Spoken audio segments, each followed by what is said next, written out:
Hello. Let's continue Disco Elysium, and I am afraid this episode will be a short one. I don't have much time to play. I started too late today, so I wanna start with talking with Kim actually. I haven't checked his dialogue for a while.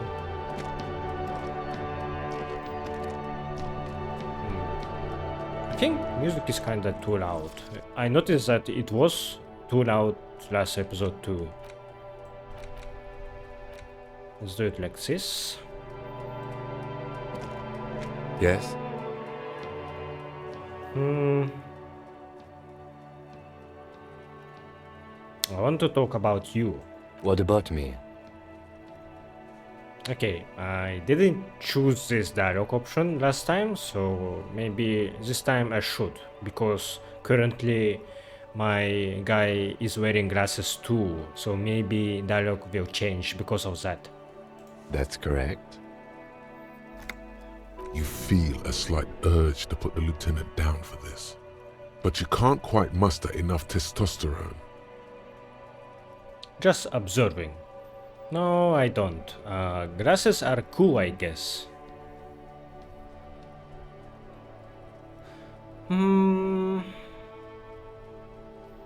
Second option sounds a little bit like sarcastic, so I'm gonna say I'm observing. I guess you don't need glasses then. Trust me, I do. Tell me a secret about yourself. No. Ask again. Ah, okay. The lieutenant nods. Interesting that he had to lean towards me, like it was a little bit threatening actually. That's all for now. Good. Let's change the subject. You don't want to talk about personal affairs, huh? Let's check my... What is it? My loot? I forgot that I had a flashlight. Maybe I should have used it in apartments. That place was a little bit dark.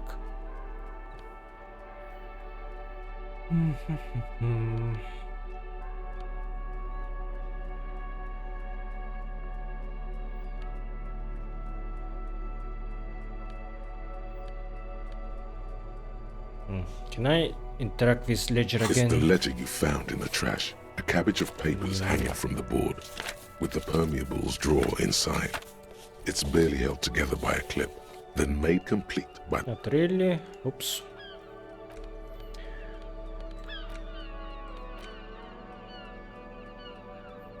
Ah, I can show those tattoos to old guys, actually.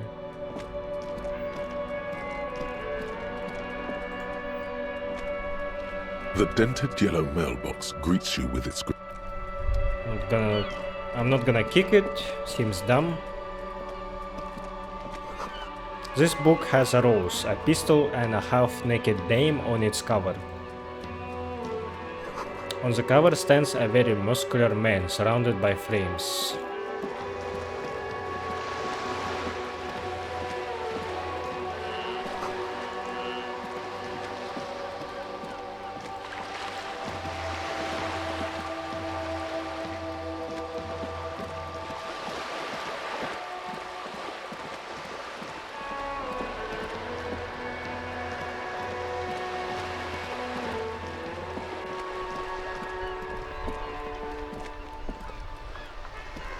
You're still waiting for a replacement for the bull you sent sinking. Yeah, I am working on that. Oh, I can show him my photo, I guess. I saw the statue of Philippe III, the third, near the roundabout. Ah, yes! King Philip III on his steed. A reminder of what Revachol once was. Oh, absolutely. At the mercy of a cocaine-snorting tyrant who emptied the treasury so he could sleep on a bed of gold. A superpower, feared and respected. A testament to what this country can be under the leadership of a true king. Someone who knows how to rule. How should a true king rule? What was that about cocaine? Let's talk about something else then. Decisively, without fear of offending the sensibilities of the frail and weak-minded among his subjects. This is something the insurgents never understood. I want to mention that last time I tried to appease to him. That's why I picked the dialogue choice that was more favorable to him.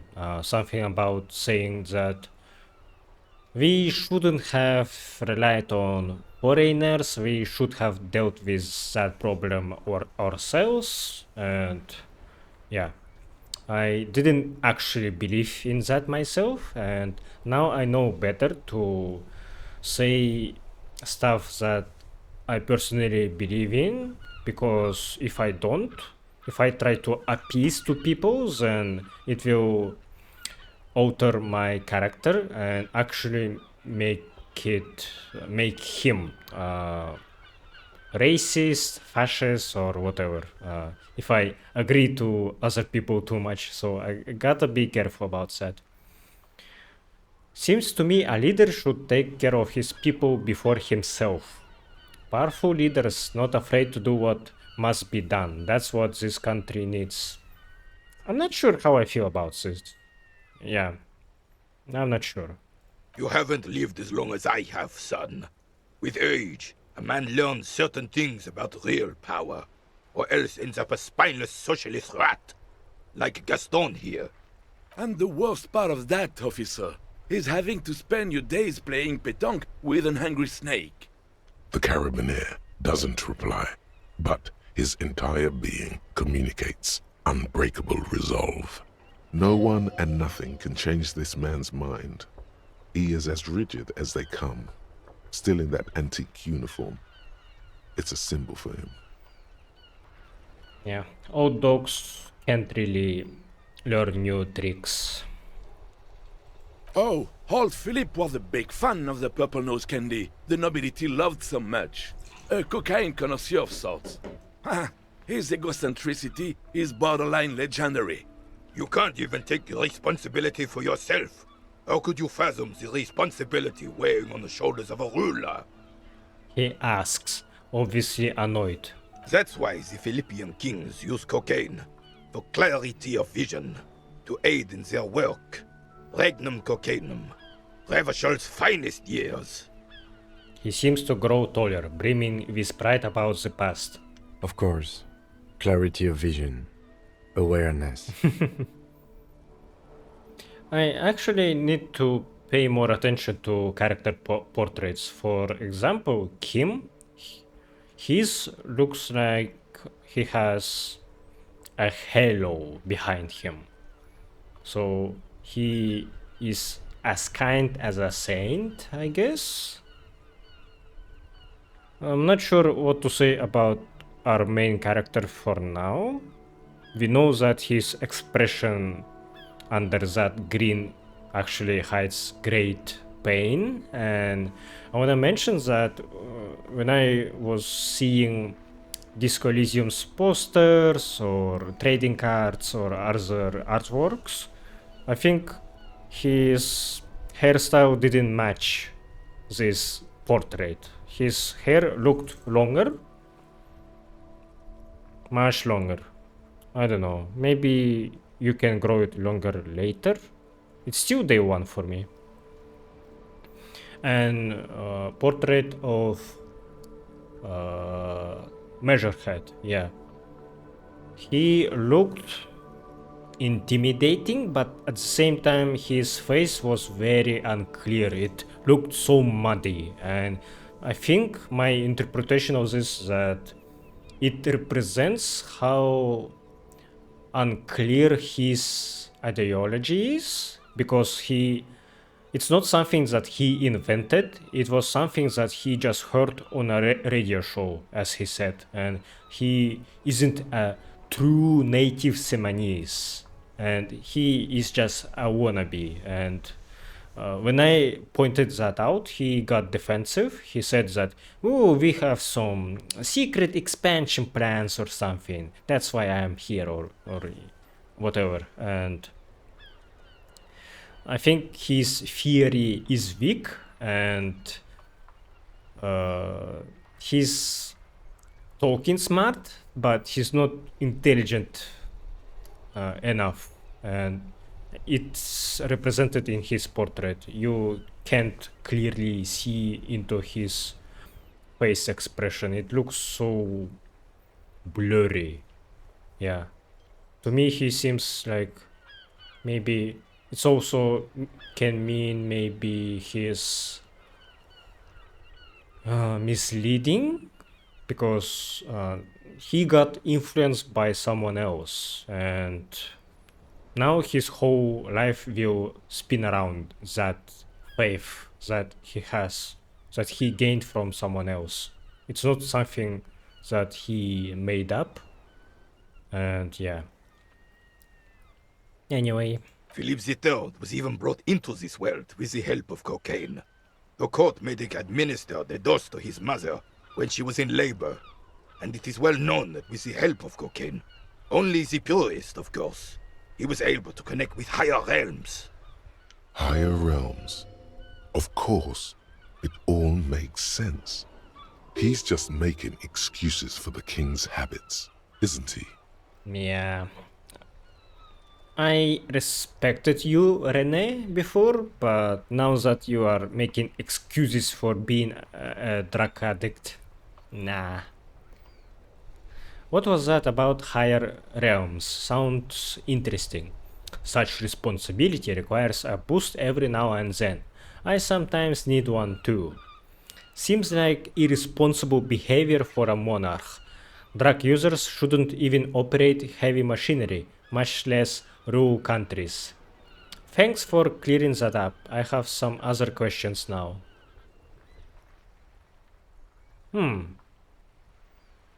So, does this relate to these four stats? Communist, fascist, ultra-liberal, and moralist. So, let's see what fits. Higher realms, that might be ultra-liberal. Boost with responsibility. Maybe it's fascist, and irresponsible behavior. This is probably communist. So I'm gonna check if neutral reply will actually give me moralist stat. I'm listening. He doesn't sound too pleased to have his praises to the miracle of cocaine-fueled kingship cut short. Right.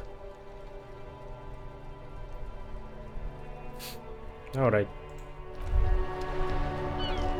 Are you still eating? I have really outdone myself.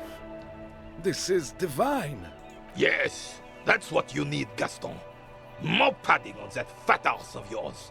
I hope your heart gives out. Rene, it's a little pleasures. Life doesn't need to be a struggle. Hello, officer. How might I be of assistance on this fine day? Tell me, what do you know about the dead man? Looks delicious. Point to the sandwich. Can I have a bite of that? Let me think. I heard someone was hanged and left on a tree for a week. But that's all I know, really. Come on, you must have heard something. Really, you know absolutely nothing. Shame. Maybe you can help me with something else then. Of course, officer. I mean, I hope I can. What's on your mind? Oh.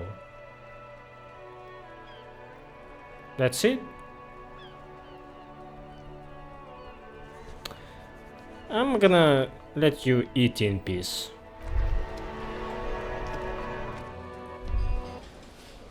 Oh, this place changed so much. Hello again, sweetie.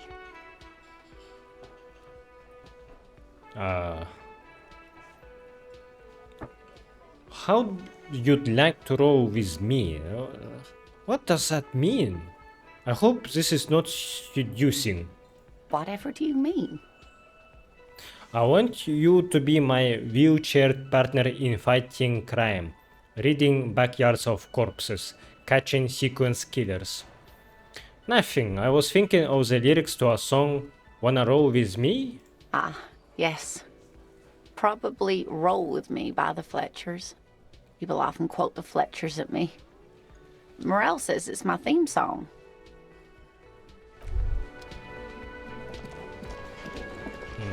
Should I try waking this guy up? The worker is in a deep slumber. Perhaps he's on his way to where you just came from, into the primordial darkness. On the counter, rolled out of his open hand, you see a blister pack of headache medicine.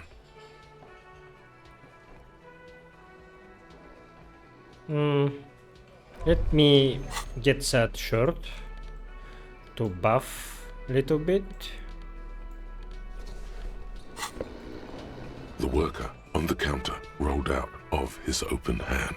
You see, the worker continues to nap, undisturbed despite you shaking him. This guy's a real juggernaut of sleep. Alright.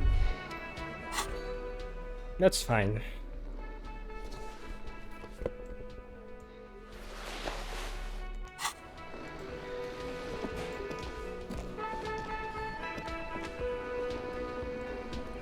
You gotta spend money to make money.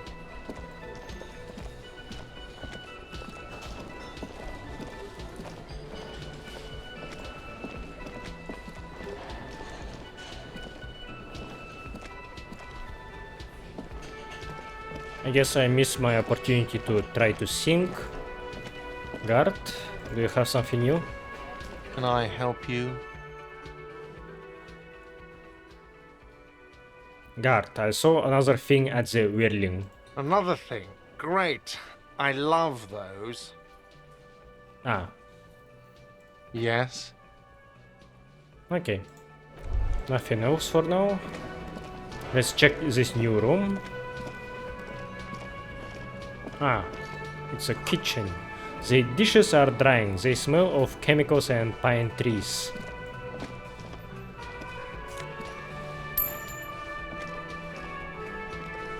A thin man is smoking below an exhaust hood, occasionally sipping from his mug. This must be the Whirling's cook. As you step in, he nods toward the table and says something in a completely foreign language. The only words you can make out are Garancy and Quebec. Okay, it's definitely not his name. Whatever you do, please don't call him Garancy Quebec. Please. It's not funny. Okay. Hello, sir. Got time for a few questions? The man puts his cup down and replies something, his left hand drawing arcs in the air.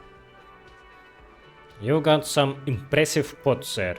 He smiles and bangs his ladle against each of his pots in turn. It's almost like music, especially with the sounds of assorted dishes boiling and simmering on the stove. I don't think I need anything else. Stay masculine. You see a heavy steel door with a prominent dimple lock. It's painted blue.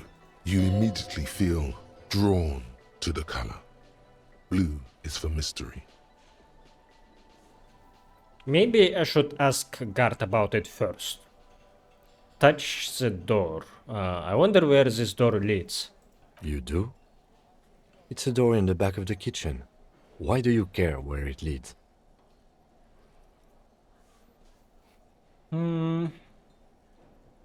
It's part of the Whirling in Rax. There's something about this place that makes me want to know. Eccentric. But okay, I suppose we could look into it. As a side investigation. He's not bothered by your eccentricity. He seems genuinely intrigued himself. It's hardly a side investigation. You already have a name for it.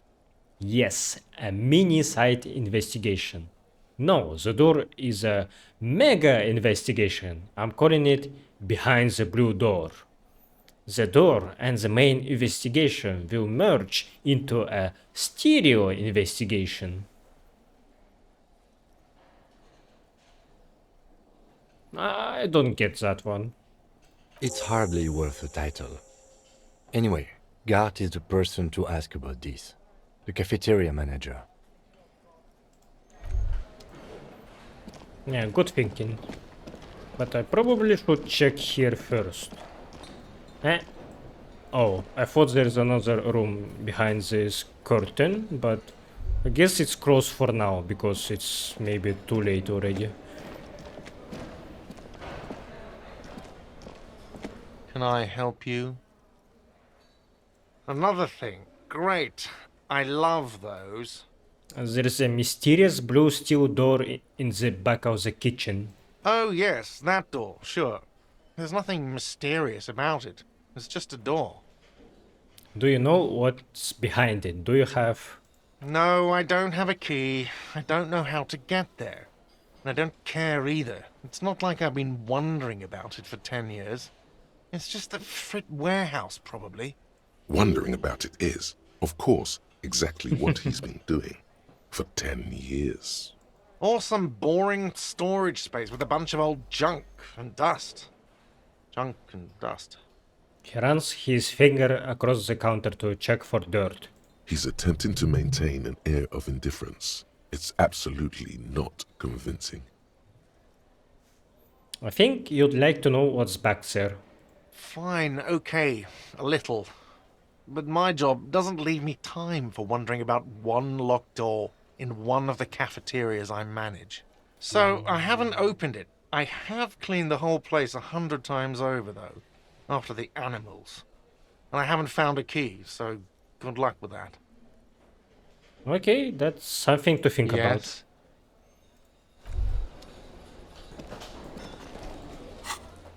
Alright, how many tasks do I have? Ooh, is this a timed quest? Oh, no, it means that it will be updated this time. Okay.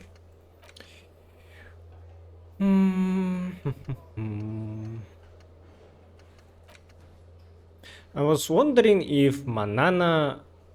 I am very suspicious of him. I think he's too smug to be a regular goon, so he may be some kind of a big deal, and him sending me on a search for armor, I think it might be a red herring that would waste my time.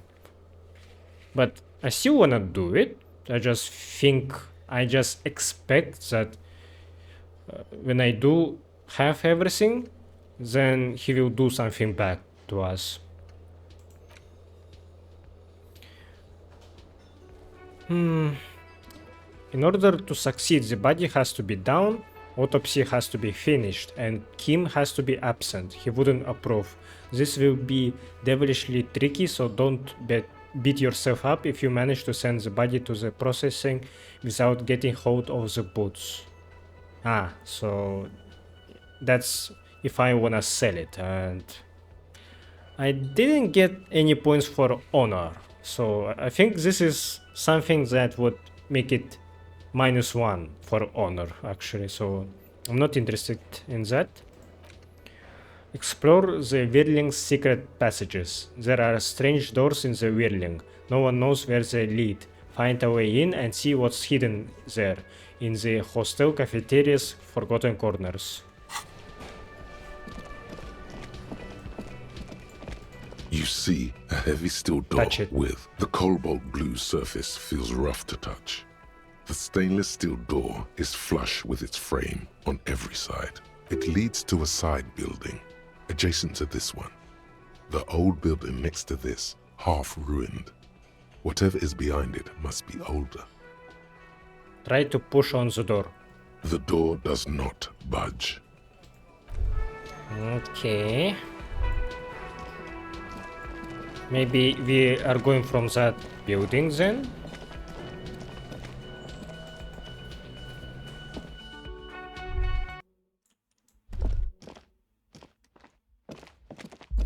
Can I talk with that lady again? The door is closed. A knock again. Still no answer. Knock again much harder. Still nothing. The lieutenant gives you a quick glance. He doesn't like where this is going. Okay, leave.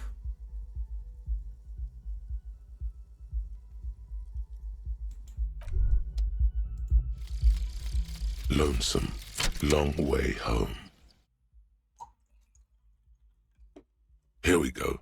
Home awaits. Walk past Station 41 and through the market, past the Boogie Street spearhead to the other side of the lake, the frozen eye at the center of the district. Then past the video rental store on the corner. There, at the end of a street lined with pine trees, a small house no larger than a matchbox. 11 Voyager Road. You no longer live there. Those times are gone. And so are those people. Why did you come here? Why are you still here? And where's the dealer? You have to get back to work. That's all you have now. Dealer. Did someone deal me some drugs that made me forget things? Okay, learning cap for perception raised to 5. Speed gives 1 psi.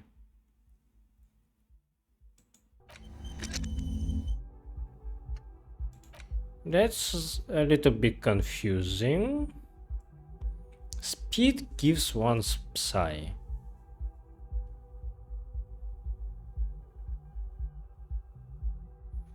Speed. Yeah, I don't get that one that much.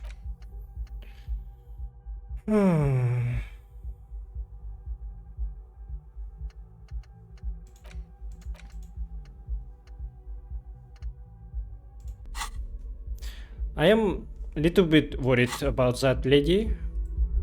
Maybe she's working night shift, but I hope that she's not murdered.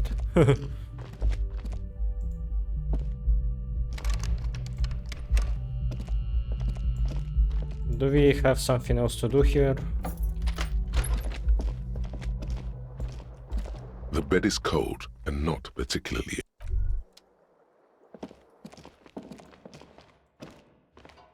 A mirror hangs on the bathroom wall.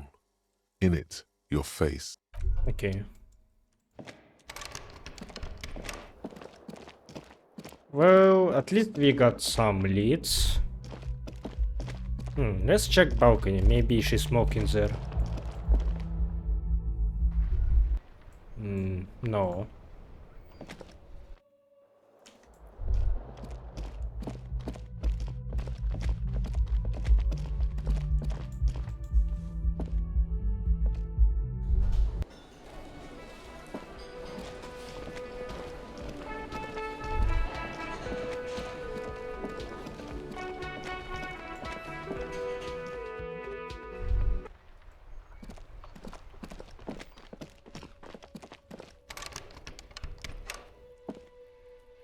An old call box with a matrix of push buttons lists all the companies in the East Delta Commerce Center.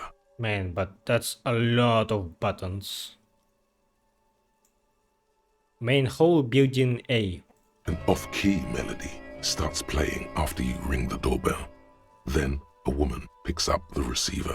Cuno, please stop calling here. Grown-ups don't have time for your stupid games. She thinks you're the gremlin child. What would he say to this? Fuck off, pig. I'm Cuno. I don't give a shit. Let me in. License, it's me. Please open the door. I'm trying to get in. This is the police. Please open the door. Sorry, I was just trying random doorbells. I didn't have anything important. Please don't do that. Doorbells are not toys, and this one isn't even working properly. Please don't call us again. Thank you. A single beep indicates that the line has gone dead.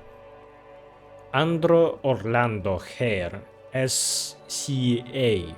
You ring the doorbell, but no one answers. What an ominous name for a hair salon. Doesn't bode well for anyone's hair. Artemitip. Boxing for young athletes and gym. All you hear is static, but no one answers the call. 24H window. You ring the doorbell, But nothing happens. Emma's fashion atelier. You wait for a minute or two, but all you get from the call box is silence. No one answers the call. Fabron's taxi. The rest has been burned off. Looks like someone has melted half the plastic off with a lighter. The doorbell doesn't work anymore. Slipstream SCA. You hear static from the intercom speaker. It sounds as if someone has picked up the receiver but isn't saying anything. Hello, is anyone there?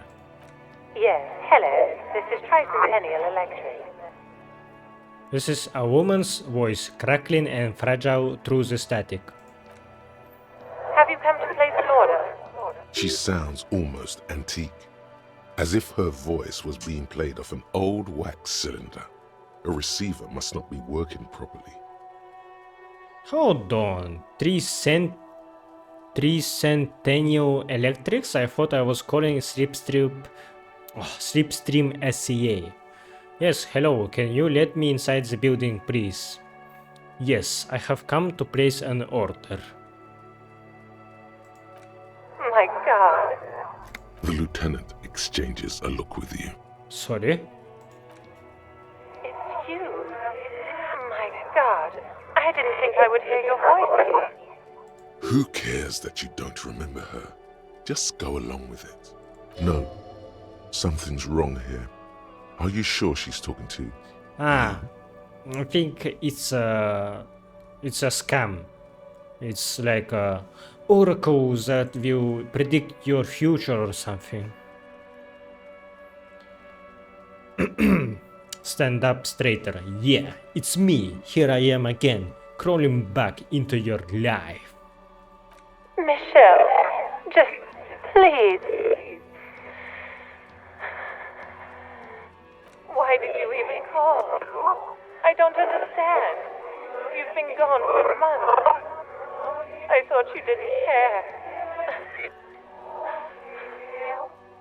Of course I care. It's just that I have been going through some tough time. Ever since I came to work here, it's been different. As if my mind's been wiped clean. A spot of static overrides her words. When she speaks again, it sounds like she's submerged. It's so nice. It's so nice to be able to finally forget. Forget about what? She sounds like she's about to cry. Hello? She doesn't answer.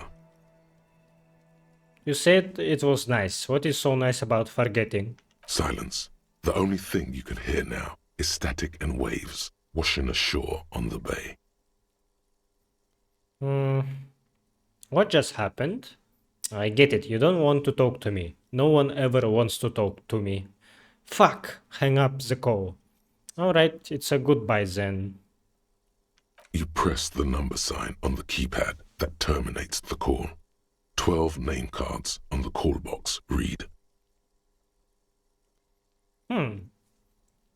I can try it again and now it's a white check. Interesting. Whatever she says, it can't hurt you. You're a different person now. Stronger, healthier, and, alright, maybe not healthier, but it's a bonus that you've drunk so hard you can't remember any of your past relationships. Oblivion's the ace in your corner. Call her again. There's a light buzz as you press the doorbell, waiting for her to answer the call. It's cold outside, and you can hear the wind blowing into the speaker. Yes, hello. This is Tricentennial Electric. Have you come to place an order? Hi, it's me again. I wanted to talk to you. Last time we talked there was some confusion. You got me mixed up with someone else. Can you let me in, please? I need to get inside this building. My God. Here come the bad vibes again. Relax. Distance yourself from it. Please don't hang up. I just want to explain myself.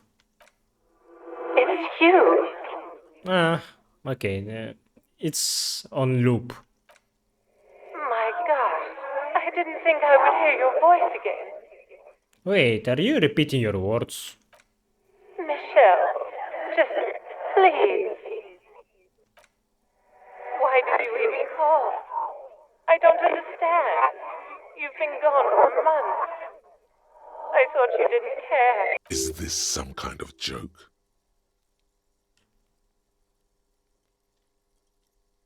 It doesn't matter what I say, you're just going to continue, right? The voice from the intercom doesn't answer, but you can hear her breathing. Wind blows into your microphone again, crackling and echoing in the box. Thank you. Now tell me who is responsible for this joke. Is it over? Can we talk now? Ever since I came to work here, as if my mind's been wiped clean. Hang up the call. You press the number sign on the keypad that terminates the call. 12 name cards on the call box read. Well, at least I got some experience. Fortress Accident SCA. This abbreviation is so hard to read for me for some reason. Silence. No one's home at Fortress Accident. Revachol ICT. Silence. No one answers the doorbell. Main hall, building B, Whirling in rags. Nothing happens after you ring the doorbell. They don't want to talk to you. East Delta Pinball, entrance from building Bay. Silence. No one answers your call. Empty card. This button looks new, but someone has removed the name card. Nothing happens when you try to ring it. Huh. This button looks new. It's probably not connected yet. He takes a step back, inspecting the other names on the list. Well, that was weird, but maybe that button will be useful later. How should I pass my time now? Should I go to the bookstore or should I go south? Did I try going south, actually? I think I didn't. Hey, new area. There are clothes inside. Cheap second-hand clothes, smelling of strangers' body odors. Don't be shy. These are premium class clothes. Good quality fabrics, best retro design. Save the economy with your style, officer. Save the economy? That sounds off. Save the economy, what are you talking about? Haven't you heard, officer? We've got to be economically conscious. Recycle your cash, keep it in circulation. Don't buy new things. Buy eco. This doesn't make any sense. Why exactly does the economy need saving? Look around, officer. You see all these premium goods just sitting there, not getting bought? We've got to keep the flow of goods moving. Is this really the economy we want to leave to our children? You're right, we have got to save mother economy. But I don't have children, I think. It's just nature. Powerful economies expand, weak economies go extinct. This economy is really just a distraction from the cultural issues. You know, immigrants and... oh my god. No. Look man, I just want to buy some clothes. That's good, officer. That's exactly what the economy wants you to do. And browse through the box. You find your hands deep in tattered and faded garments made from weird polyester blends that make your body itch and sweat in all the wrong places. Economical, but also trendy. Look first-hand, buy second-hand. Keep the economy moving. Find something worth salvaging from that pile of rags. No good. All you can come up with are some treated wool pants. You can tell they're too tight around your thighs and too loose around the waist. Discard the woolly pants. No luck? Why not take another look, officer? Keep supporting the economy. Ooh. These pants give me +2 half-light and -1 composure, -1 savoir-faire. I don't want that. you see two lowly, defeated speakers, thralls, slaves basically, perched atop them like conquerors surveying the land. A pair of found, durable wear sneakers, ultra serious. I can see you've a taste for luxury, officer. Can't keep your eyes off those sneakers? Inspect the sneakers. A pair of found ultras. The design is impossibly sleek and simple. A futuristic silhouette with a sleek monochrome colorway, a jet black upper, and a silver-lined midsole. Those sneakers, mister. Those sneakers are the latest found sneakers. Super air, super fine, super cool. Only 50 real. Only? That's madness. Found ultra. Wear the future. You remember the slogan from some magazine? Inspect the speakers. These once respectable speakers have been conquered, reduced to a mere prop by the indomitable found ultras atop them. No, don't look at the speakers, officer. Look at the sneakers. The sneakers are the stars here. But I already looked at the sneakers. What about the speakers? Whoa, doesn't anyone want those speakers? Poor little speakers, pet them. No, don't pity them, officer. These are old Samaran garbage. Don't even look at them. Check out these super cool, fun ultras instead. Samaran trash. That sounds like they're from the Samaran People's Republic, produced under the dictatorship of the proletariat. Can't I just buy the sad Concord Samaran speakers? No way, officer. These aren't for sale. They're bad speakers. Low-fi socialist junk. But I need some speakers. That's why I want them. I think I might be lo-fi socialist junk myself. You are right, I don't have time for junk. I lead a luxury life. Well, if you want them... He pauses for a moment, calculating. But see, they are the pedestal for my sneakers. If I let go of the speakers, where will the sneakers go? I can't leave premium lifestyle sneakers on the ground. If, on the other hand, you wanted to buy the sneakers too, I could maybe throw in the speakers for little extra. 50 cents? Damn, so you have to buy the sneakers first.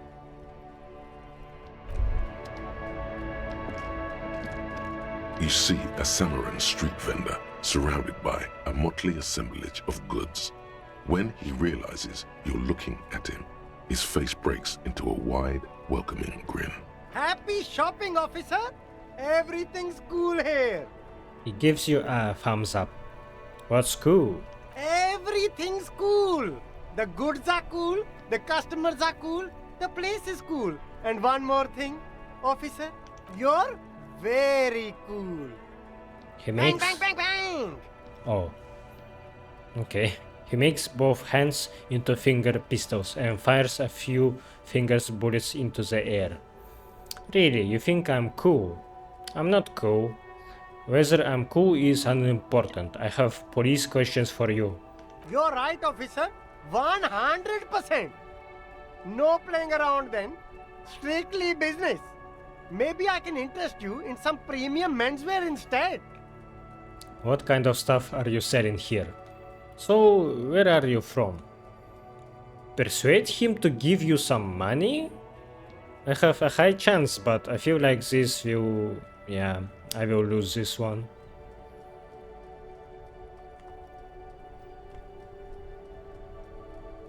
Only the coolest goods in Revachol. I've got sneakers, speakers, extremely comfy pants too. Try them on right here. No shame, only freedom. Where did you get those comfy pants? Do you have a permit to sell all that? Is there a discount for cool officers like me? That's all then, let me ask you something else. I'm an entrepreneur, officer. I've got sources, buyers, suppliers, distributors, manufacturers, wholesalers, all extremely cool and above board. Good joke, officer. Here we don't have permits, just economic freedom. Take a look around. It's beautiful. Beautiful freedom. Kim, is it true he doesn't need a permit to sell? It is, yes. Anyone can set up their shop whenever they feel like it. That's right. No permits, no bureaucracy. That's why this city and its law officials are so cool. Wait, but what are we doing here if there are no permits? Look at Kim and his police insignia on his sleeve. If you wanted to be cynical about it, you could say we are here to protect the interests of property holders. I am not, however. My man, officer, you make all this possible. Without you, this climate would be extremely bad for business. You're part of the gossamer state. Gossamer is a fine, filmy substance consisting of cobwebs spun by small spiders, seen especially in autumn. It's safe to say he's referring to the near absence of regulations. Gossamer State, you're right, this is cool. I am part of HIP, the thin, almost non-existent state apparatus. So, cool guys protect businessmen while everyone else lives in the ruins. I can think of cooler things. But you're a foreigner. I am protecting the business interests of foreign nations. Then I am protecting a state lawlessness. I'm not an officer of law. I am an officer of common anarchy. Okay, no permit then. Cool. Hyper cool. He nods solemnly, then breathes out a sigh of pride, surveying the city around him. Anything for you. So, where are you from? Me? It's a boring story, officer. Who cares about the past? I'm all business now. All Revachol. This man probably comes from Seaguy, sometimes known as the Apricot Suzerainty, an archipelago in the Samaran Isola. You are from the Apricot Suzerainty, right? But you're not a local, are you? Better not to mention. Sounds good. Let's get back to business then. Apricot Suzerainty calls to mind an era when the Seaguy archipelago was colonized by Revachol. It's a bit of a slur, in other words. Shit! You said that too late! Sorry, I didn't mean to say that. I meant to say that you are from... Pronounce it very painstakingly. Seaguy. Very cool. I admire your awareness of our intertwined histories. It's super nice of you to apologize for colonialism. But the Apricot Suzerainty is a shithole. That's why I left. Right, but isn't it only a shithole because of Revachol?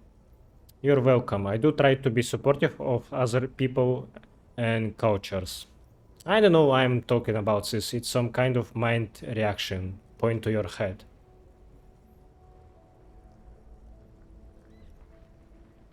That's so cool, officer.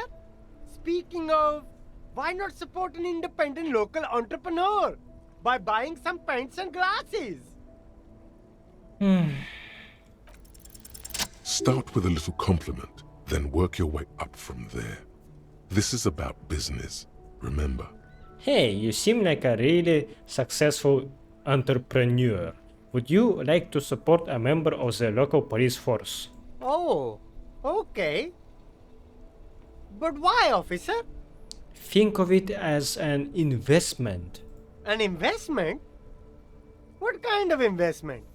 It's an investment in me, a highly experimental human being. My risk-reward ratio is insane. I am a policeman. It's an investment in good relations with the RCM. It's an investment in your customer base. Gotta prime the pump, man.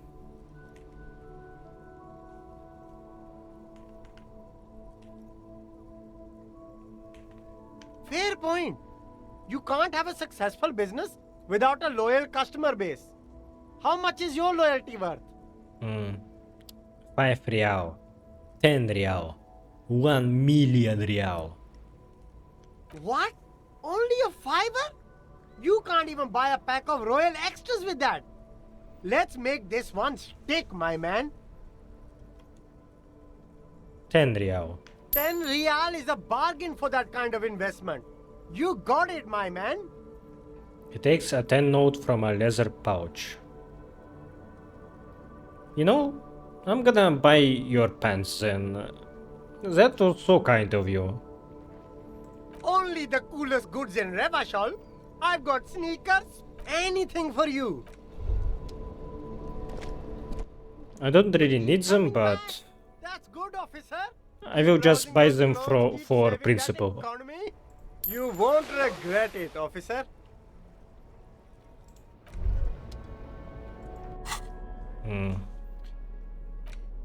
Itchy pants. These pants make you angry. Good lord, these pants are uncomfortable. Punch someone in the face. They are striped and calf length. Too tight around thighs. Too loose around waist. The worst case scenario. Okay, yeah, they look awful.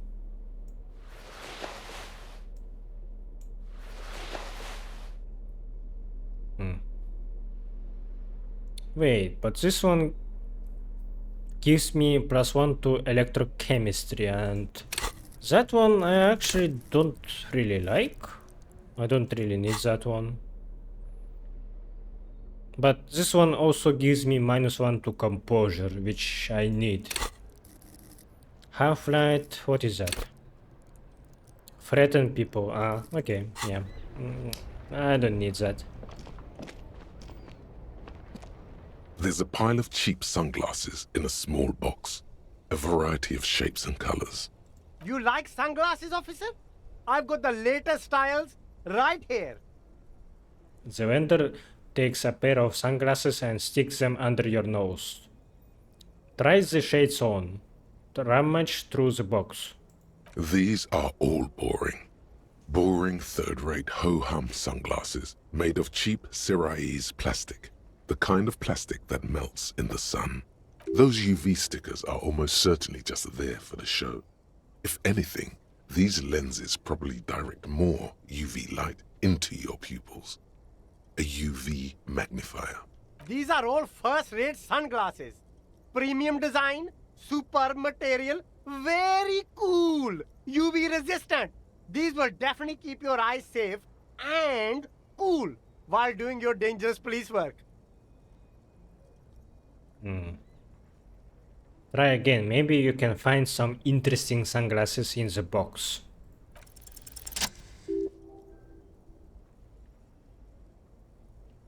I see. A pair of water blue shades. The writing on the left temple says Sub-insulindic rendezvous. The frame appears to be hand carved out of bone. Oh, very interesting choice, officer. Very high culture. For the first time, the street vendor's voice trails off as he watches you inspect the glasses. This is how a sea monster sees the world. You've become a sea monster. Giant, hidden, and strangely tender at heart. All is blue. Yes, but they also make your soul quiver like jello. So deep. Wow, officer. You look so cool. The street vendor has picked up his pace again as you observe the world through deep sea tinted lenses. And they can be yours for a mere 3 real. My regular customers have passed them all up because they've got no taste. But you found them. Kim, what about these? The lieutenant tilts his head and steps back, eyes narrowed in a thorough examination. It's a case to him. You look like a musician. Like a blind musician. But you could do worse. Take them if you want. Yeah. They don't look too bad. -1 perception, +1 inland empire. That's okay, that's good. A man who knows his style. Much respect. Give me those shades you recommended. Try them on. Abort. These are hideous. What's more, they don't even fit your face. You can feel them pinching your nose and chafing against your brow. Damn, officer! You look like a mega secret spy! Very secret. They're practically made for you. I'll let you have them for 2 real and 50 cents. No, you are definitely not buying those. The lieutenant gently removes the glasses from your face, setting you free again. Don't tell me what to do, Kim. I like those sunglasses. You're right, I'm too sensible for those. Are you sure? But they look so good on you. You should think this through, officer. Shades of self-destruction. +1 electrochemistry, -1 logic. That's bad. Okay. But my current glasses are good. Are very good. +1 logic is very nice. +1 indent empire could be good for certain situations. But having -1 perception is not great, I would think. Yeah, they look great actually. But I'm gonna keep my old ones.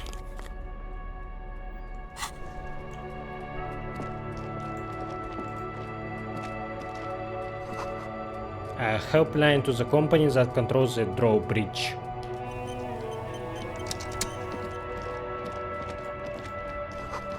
Hot air rises up from the sewer, sour, acidic, and strangely comforting.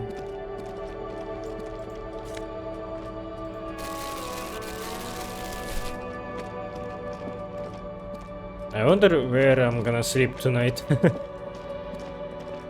Maybe I can ask Kim to lend his car, so I could sleep in it. A sewer grate, a gateway to the river of filth. Fingerless gloves, +1 electrochemistry. The truth is, you can't really see very well through the darkened specs, but you feel truly tender in this newly found deep sea plane. 2 blue-tinted lenses sit in a bone-carved frame, like they have always belonged there.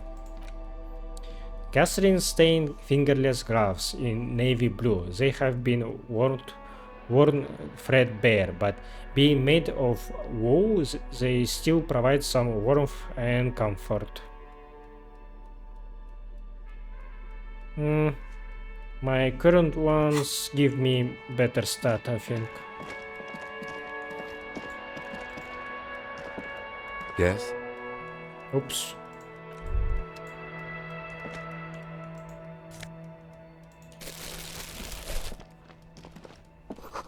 Roy's Pawn Shop. Fast cash for faster times.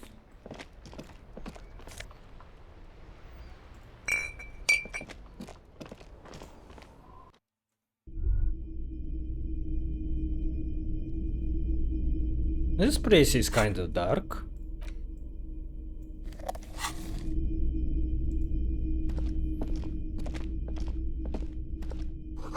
Some kind of machine, an antique cash register. A bust of a woman. The plate simply says DEI. In the dark, a film projector is wearing away. You see rows of toy soldiers guarding the rest of the trinkets displayed on the table. Some on horseback, others in rags, others yet in bright blue uniforms. All are stern and unyielding in their duty. Try to find something pretty and cool here, then use it to win her back. Win her back? Yes. Buy something nice. A figurine. This sounds off. You shouldn't trust this guy. I think when my brain talks about her, it means my guy's ex-wife. Inspect the knights on horseback. Big men on big horses, clad in lamella armor and carrying flintlocks. The kind that would mow down a line of enemy soldiers in the blink of an eye. Point at the knights on horseback. Who are they? Franco-Nigerian knights. I used to be very serious about these guys.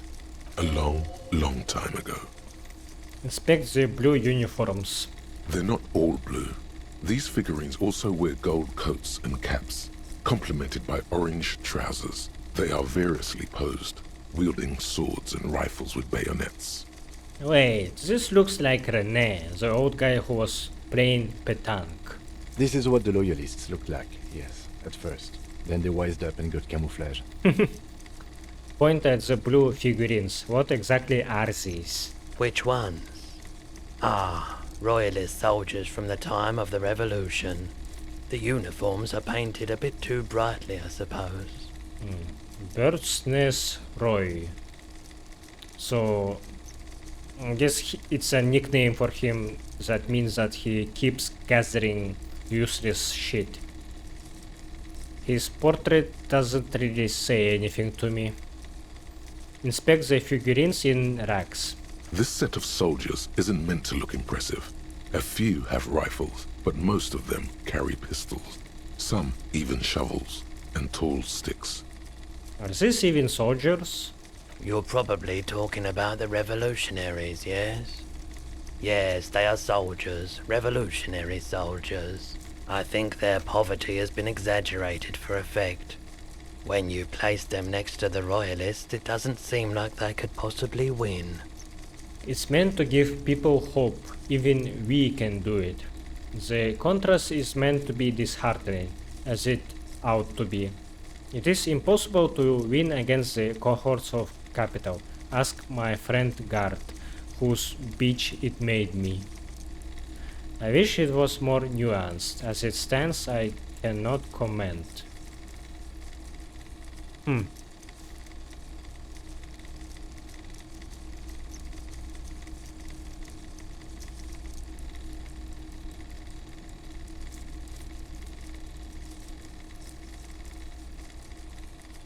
I don't like either set very much, to be honest. But there are many parents among my customers.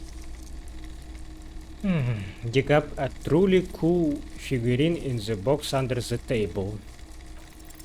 Everything you pick out seems faded, chipped, and sad somehow. Most of them are just broken toys. What's this? We're getting reports of normal, reasonable, temperate, political opinions somewhere in Martinez. You must be mistaken. I am a real radical. That's me, Mr. Reasonable. Someone's got to keep it sane around here. This is because I keep saying none of the above to political stuff, isn't it? Discard thought.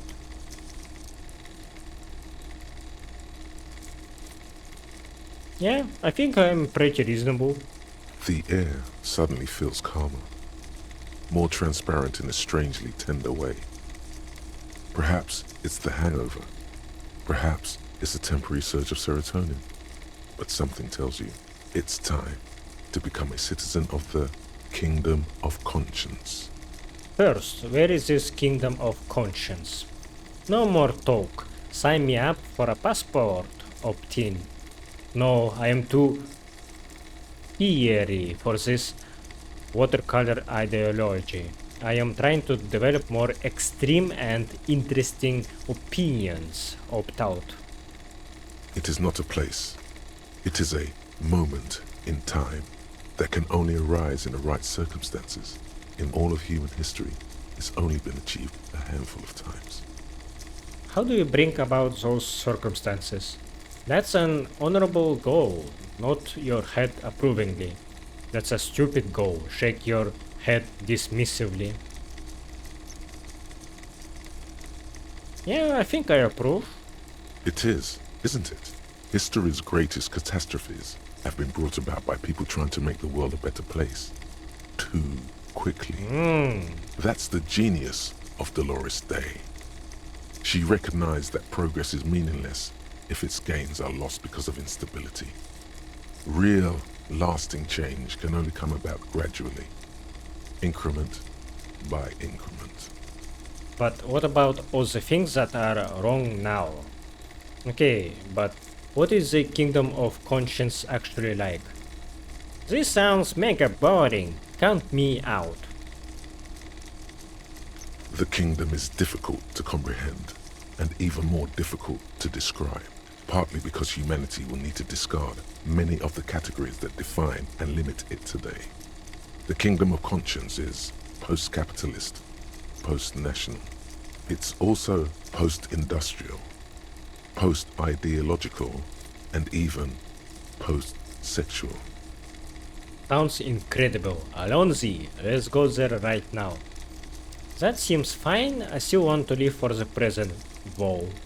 Man, that sounds kind of terrible. I don't think I want to be a moralist anymore. Moralist? What? That word I really like. I think it might describe my view on the world. I don't think I am into politics. I don't consider myself very educated in this subject. I don't even know what is the left wing and the right wing. I have no idea what are those, what is the difference. Yeah. I'm just not into it. Whenever people talk about politics, I just leave and I have nothing much to say. So this, yeah, very nice. I approve. Slow down, Mr. Reasonable. Did you miss the part about compromising and taking things slow? Alright, then let's get there eventually. That's right. Remember, real democracy is just around the corner for Revachol. When that real democracy kicks in, a long time from now, we are all going to be so much happier. I hope so. A new thought. Kingdom of Conscience. Ah, that's what it means. So, when I am still researching that, I will have -2 half-light. So, currently I am having -1 authority because of this one. Okay, I see. You are one sorry... Oh wait. Wrong one. Calm water. Heartache is powerful, but democracy is subtle. Incrementally, you begin to notice a change in the weather. When it snows, the flakes are softer when they stick to your worry-worn forehead. When it rains, the rain is warmer. Democracy is coming to the administrative region. The ideals of Dolorian humanism are reinstating themselves. How can they not? These are the ideals of the Coalition and the Moralist International. Those guys are signal blue, and they are not only good, they are also powerful. What will it be like once their nuanced plans have been realized? Yeah, I wonder what kind of buff this one gives me. I will investigate it once I have new slot.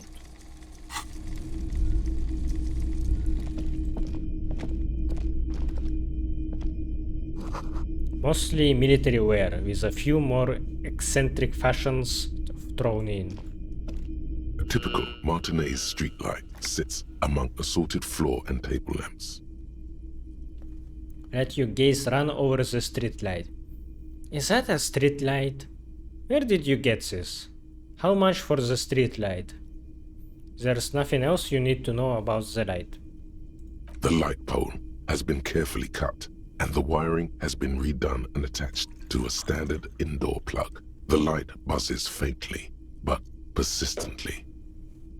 The light pole has been carefully cut, and the wiring has been redone and attached to a standard indoor plug. The light buzzes faintly, but persistently. This would make quite a statement in your living room.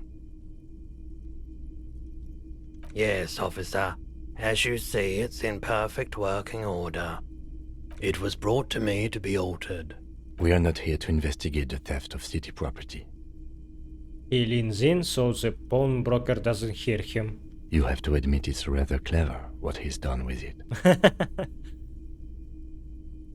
700 real. A bargain, I dare say.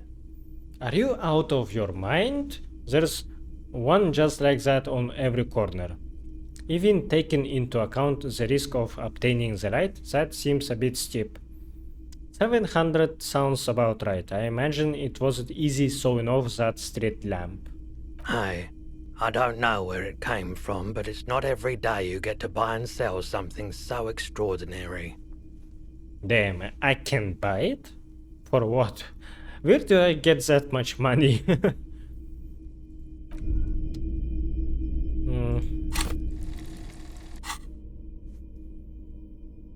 Oh well. The boomboxes on the shelf look well-loved and well-traveled. Chipped, dented, they stare at you with the unblinking eyes of their tape reels. Stand on the tips of your toes to see more. One especially catches your eye. Deep gold and amber plastic with a big old handle on top. A classic boombox that says, Stereo 8 approved. This is you. Golden orange. A sunset suite. Just make sure it works before you buy it. Upkeep this Stereo 8 approved machine here. What I really want to know is, could this device come handy in my police work? If police work means playing tapes, sure. You can use it for that.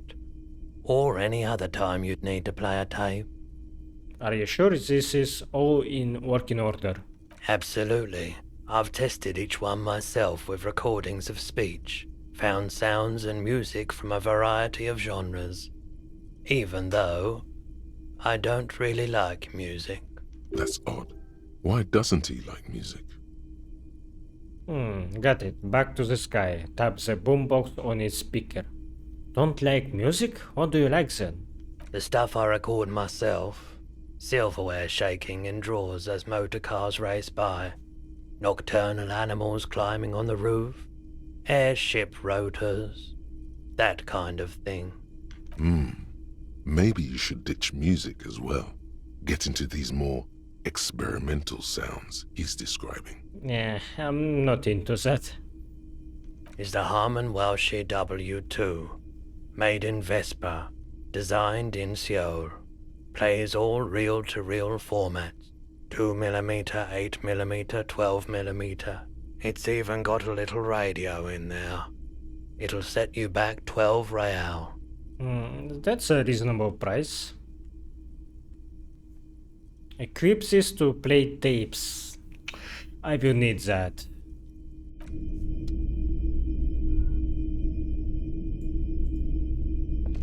If you don't mind, please put the flashlight away. Some of us have photonic sensitivities. Photonic sensitivity is not generally acknowledged by the medical establishment. Okay, that's cool that people respond to my flashlight like that. Oh, right, sorry about that. I do appreciate it.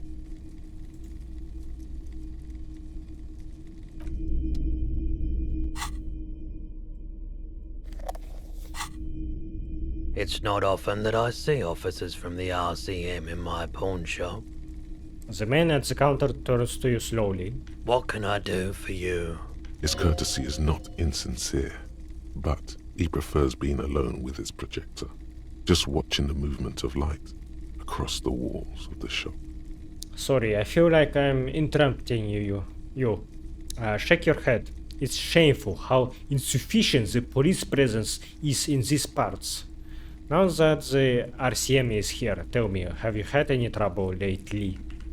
Oh no, not at all. I guess I haven't had many customers lately. RCM or otherwise. Who are your customers usually? All kinds of people come through here. Locals, travelers, people looking for a deal, people looking for a keepsake. People who are terminally bored. As you can see, I have a wide selection of goods for everyone to choose from. Not quite the collection indeed. Look around. Typical vacuous consumerist objects. Honestly, I think some of your selections are press your finger to your lips. More tasteful than others. This business plan is all over the place. You should specialize, zoom in, recapitalize. It keeps me entertained. His attention is drawn once more to the play of light and shadow on the walls behind you. Is Roy high, and if yes, then what is he on? There's something I'd like to sell. You might be able to aid our investigation. By the way, do you happen to have any guns, like the one carried by officers of the citizens' militia? Someone else came here earlier today asking the same question.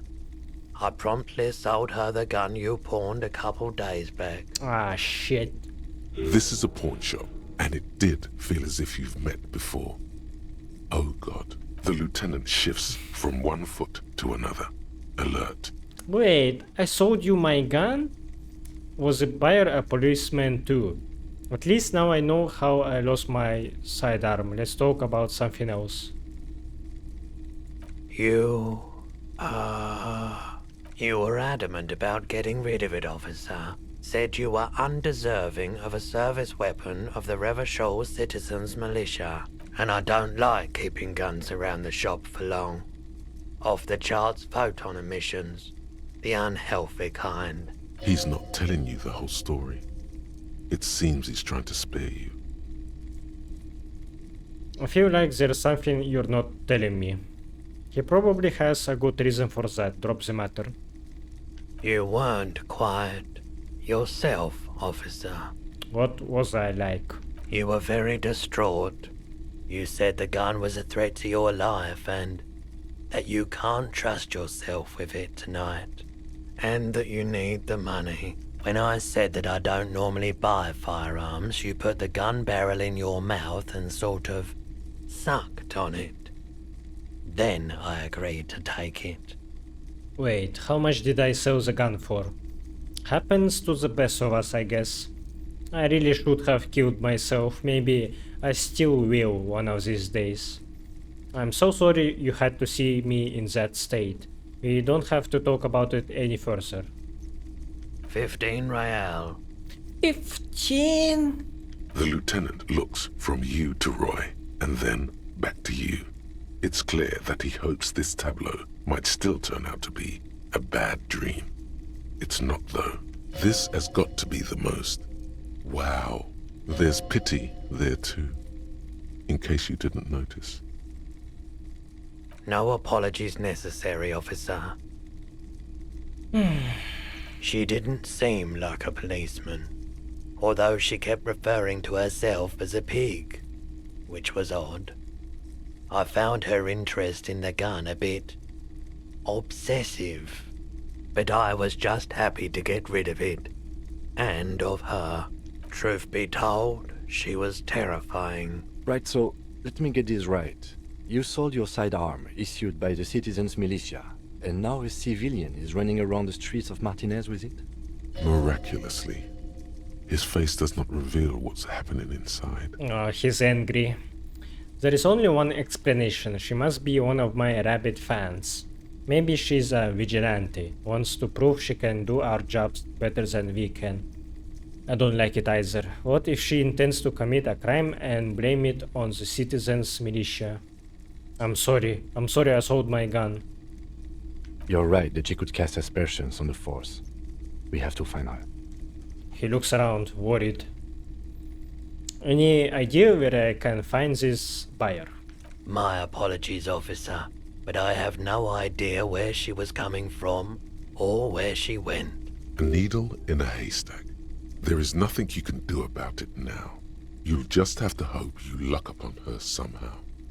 For some reason I'm thinking that it was that woman in Whirling in the racks on second floor. I am worried that she might have killed herself with my gun, and that's why she's not responding to my knocking. But at the same time, I think Nah, that's not what happened. I probably didn't see that character yet. And that woman is still alive and she's just sleeping until her night shift. Of course.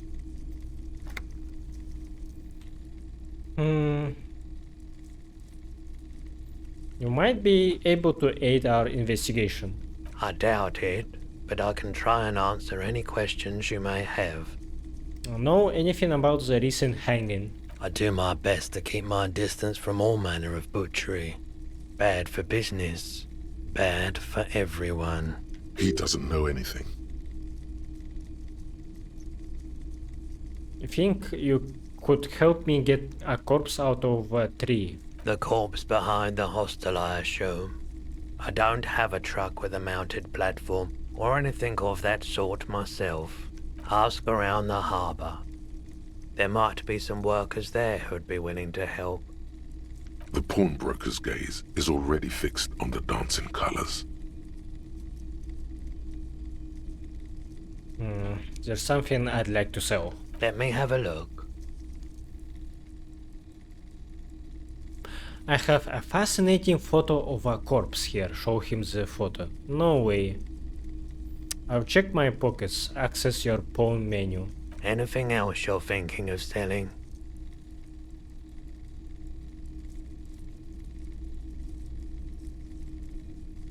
It's kinda shit, so I'm not gonna sell that. I'd like to sell my clothes. I'm not purchasing any more clothing at the moment. And especially that tie. It swallows photons around it. I have no need for necrotic objects. Your mother is a necrotic object! I'm fun! Look at me sparking in the light of the projector! I am tempted to get rid of my necktie to stop it from talking, but since I got it, might as well keep it. Oh, no. I don't like those kinds of objects. No sale. He barely even looks at it. Do you know what the tattoos mean? The photic paths, counter-radiance networks, anti-magnetism. It's darkness. That's all I know. Sell me something lighter. You have absolutely no idea what aphotic paths are, but the tattoos on the man are not that. Another time, perhaps. Strange tie incident. It raised my chances for this check.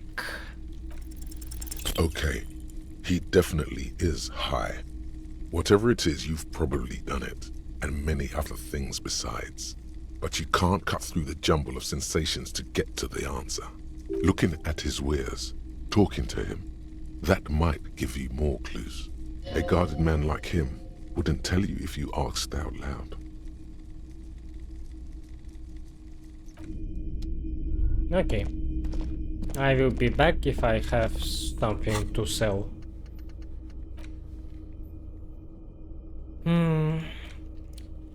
Do I have any checks that are available? Doesn't seem like it.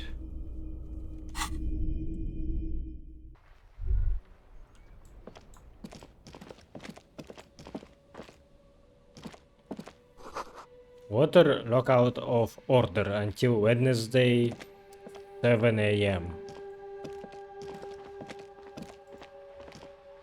A couple of indicator lights are missing from this control panel. Loose wires dangle from the now vacant holes. In the middle is a lever. Beneath it, a small metal plaque. This panel usually closes the water lock, turning it into a bridge that lets you cross the canal. But there's a crashed salmon and butter sign in the way. Pulling the lever probably won't do anything. You pull the lever all the way up until the metal clicks against the contact pins. You hear a soft clunk. Then nothing happens. Release the lever. A spring brings the lever back to its original position. You still need to close the water lock to get across the canal. some other way. Wasn't there a sign over there saying functionality will be restored on Wednesday morning? Okay. So it's time locked for now. Buddy, can you hear me, buddy? Evening, officers. Is that a knife in your hand, or what is that? A burly man hangs out by the waterlock, carving up a generous serving of salami with an old hunter's knife. His eyes are fixed on a man stranded on the other side of the waterlock and on an enormous billboard that has fallen down into the canal between them. First things first, what are you doing here, man on the water dock? Lock. My friend Barry the Butcher is stuck on the other side of the waterlock. I'm keeping him company and eating his salami. From the corner of your eye, you see a man in a yellow shirt and grey overalls waving at you from across the canal. He seems disappointed about the wreckage on the waterlock and the salami. Very good stuff. Anything I can do for you, officer? The man on the waterlock picks the skin of a slice of a salami and takes a sizable bite. Do you know what caused this wreckage? Point at the smashed billboard in the canal. I wasn't here to witness it, but those look like tire tracks on that sign. Weird, huh? Then again, plenty of daredevil drivers in Revachol. The words Daredevil Driver sound ominous to you. Too bad it also takes a year and a day to repair anything around here, especially a waterlock. The rest of the coast is closed off till then. What is with the lever that does nothing? Point at the control panel next to him. It's supposed to operate the waterlock, but as noted, it's all junk right now. Disabled because of the blockage. Why is it disabled? Safety measure. Turns out the panel needs a special key to be reactivated. Wouldn't want anyone moving the waterlock with debris still in the channel. It'll be restarted on Wednesday morning. You want to do the honors when the time comes? Do I ever? Not enthusiastically. We will see. I'm not all that into manual labor. Suit yourself. Just drop by on Wednesday if you want to see the waterlock work again. He cuts a fresh slice from his salami. The coast part of the map is inaccessible until the third day.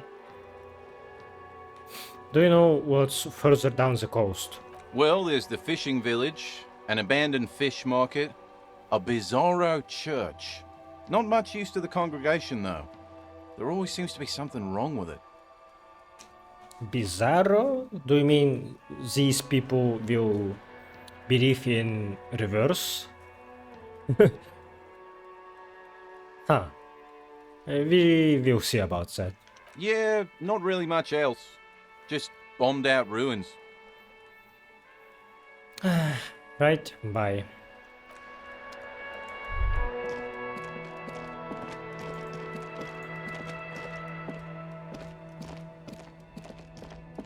Kim, do you have anything to say? Yes?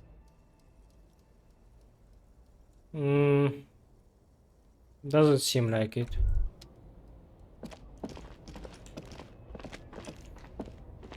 Okay, I am very tempted to check that woman again. I hope she's okay.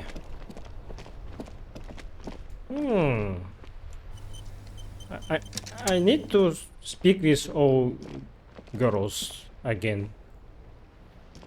Hello again, officer. How are things?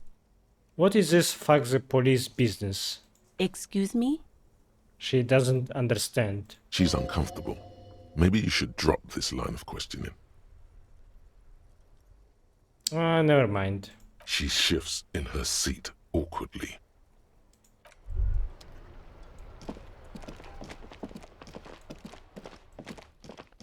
I should flash Cuno to assert my dominance over him.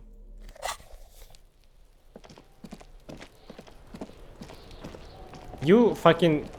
Ooh, flashlight even emits shadows? Wow, that looks so cool. You were standing here for the whole day, Cuno. Fuck does Cuno care? Huh, he doesn't care about the flashlight.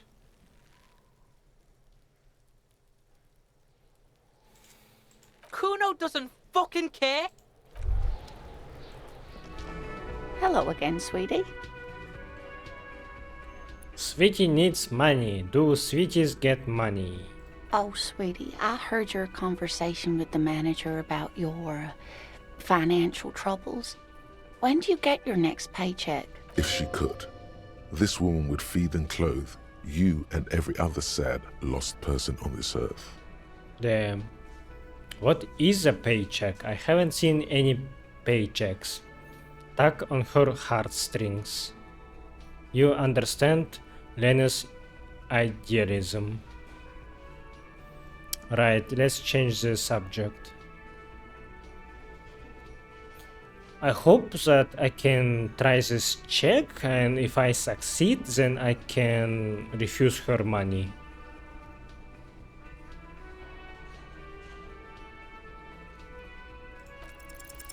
Your deportment remains dignified as you shed a single manly tear. It isn't easy for me to ask this of anyone, but I am at the end of my rope.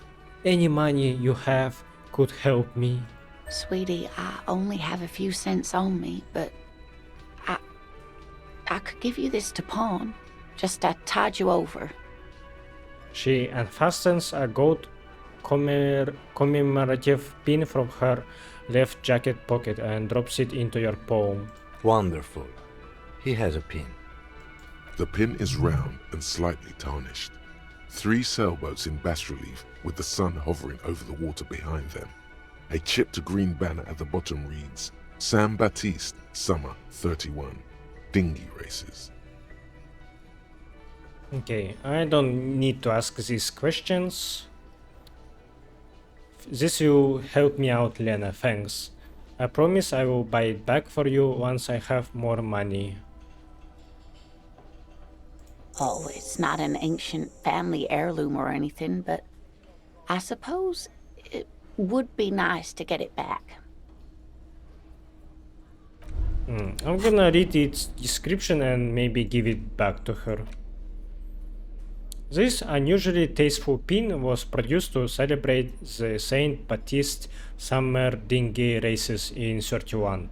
It has the warm glow of a well-loved memento. Hello again, sweetie. About your pin. I hope you were able to pawn that old trinket. I decided not to pawn it. You should have it back. Oh, thank you, dear. I confess I am glad to see it again. Yes, that gave me a level up. Even the lieutenant seems happy with this turn of events. Wow, that was worth it. Now, what else, sweetie? Thank you. You are pretty kind.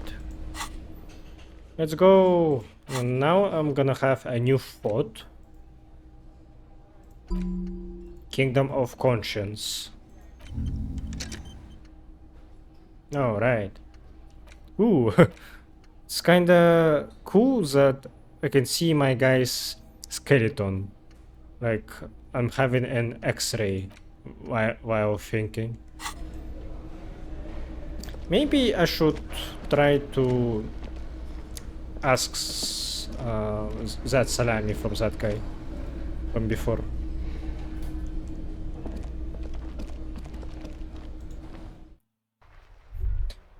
Ooh, this day is almost over, so I'm gonna keep playing until it's day 2. So once it starts day 2, I will stop playing for today. Sadly, nothing major happened today. It was a very chill episode of just exploring. But I did like it. I feel like I did some decent progression. That guy is gone now, so no salami for me. Decent progression in my inner reflection. of my character, of his alignment, yeah.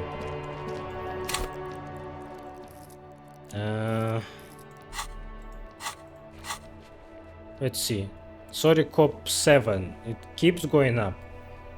Moralist 5, nice. Honor 3. Huh. Already free? I got 3 honorable moments today. Neat.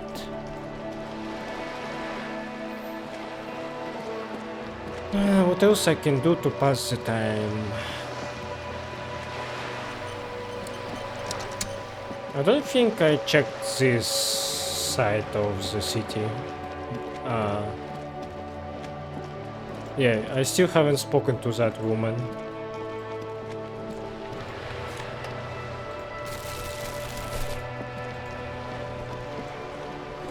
Looks like there was more construction here once decades ago.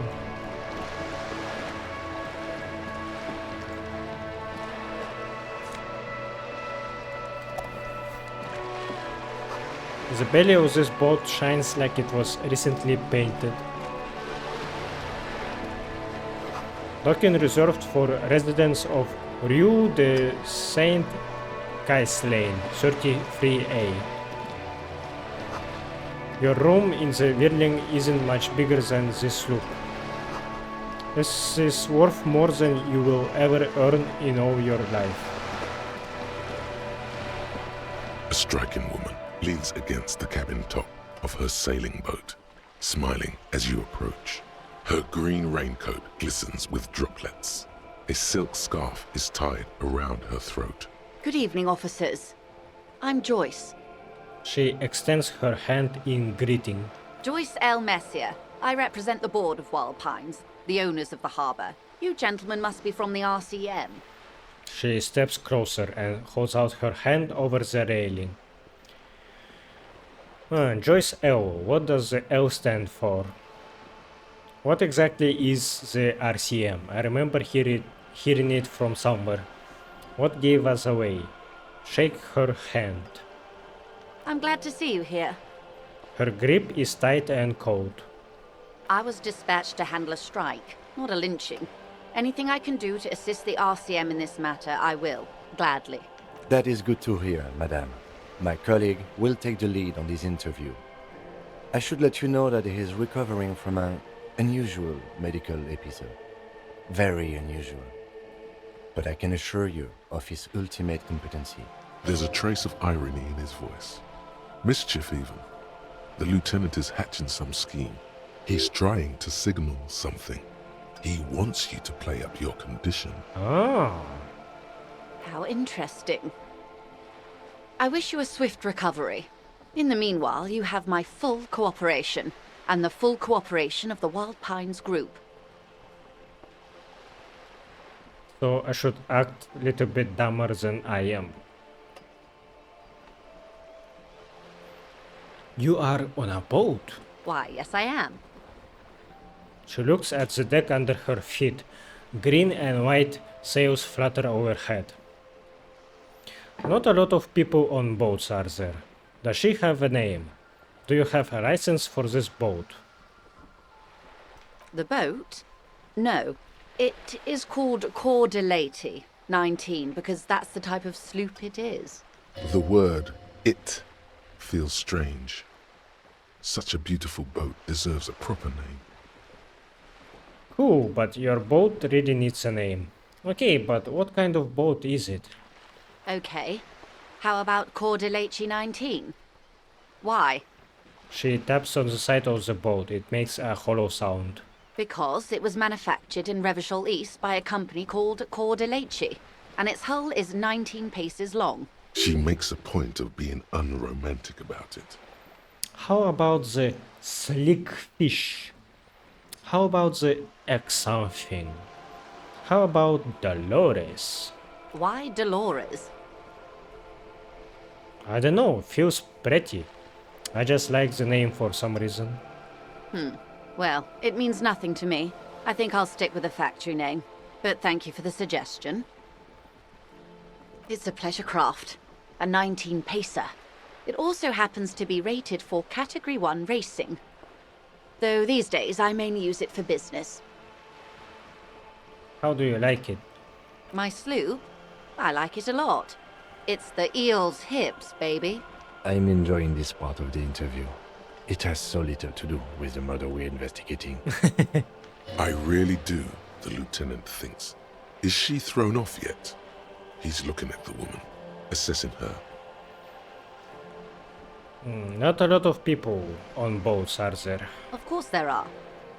We're on an archipelago. How else are you supposed to get around?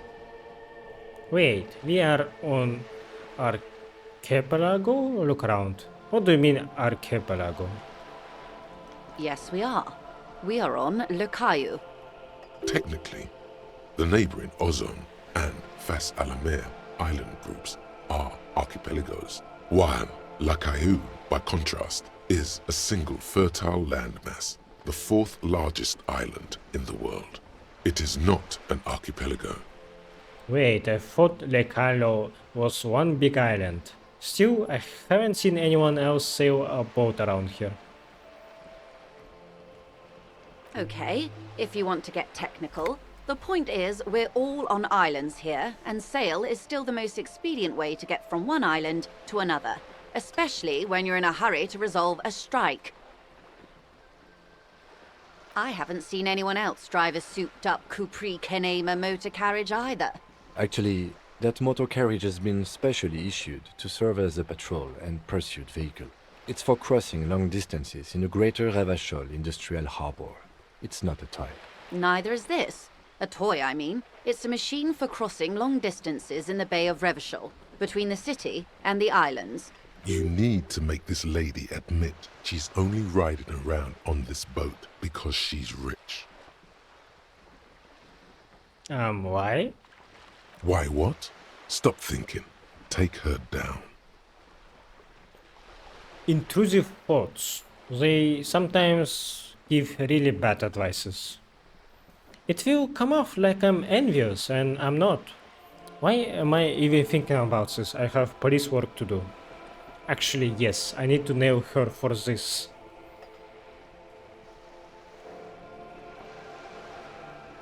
Well, I am a little bit envious, but police work, please. Have it your way. Do you have a license?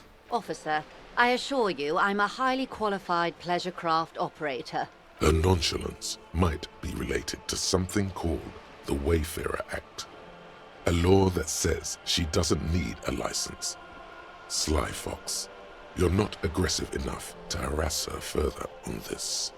I think I have a handle on the boat thing. Good. She takes a sip of her thermal cup. Tell me about Wild Pines. What do you do? What we do? I'm afraid I don't speak for Wild Pines as a whole. It's a giant undertaking. There was a touch of discomfort there. She wants to merely represent.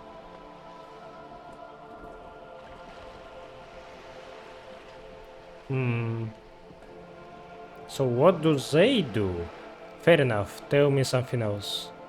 The Pines' core competency is logistics. Container shipping, freight, that sort of thing. See those airships there, blinking? Those are the shipping side of things. And that is the terminal.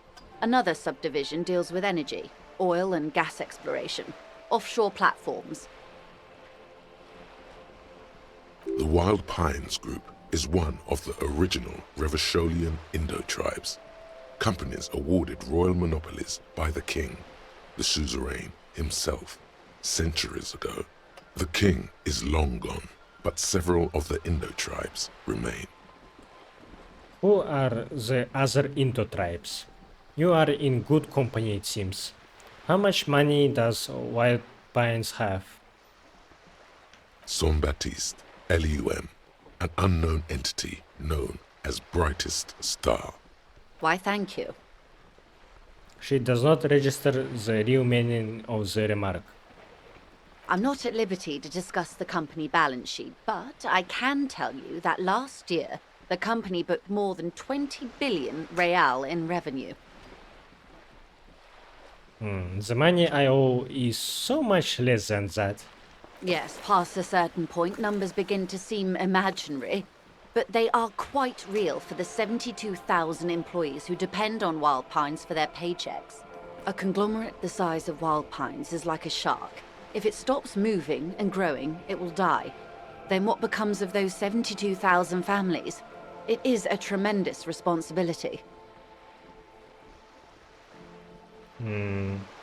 Where does Wild Pines get all these billions? They started as an exploration and cargo fleet conducting trade between the Samaran and Insulindian Isolas 250 years ago, when Pine ships explored the South Seminese and charted Lomantang on behalf of the suzerain. Centuries of care, deliberation, and madness have gone into this endeavor.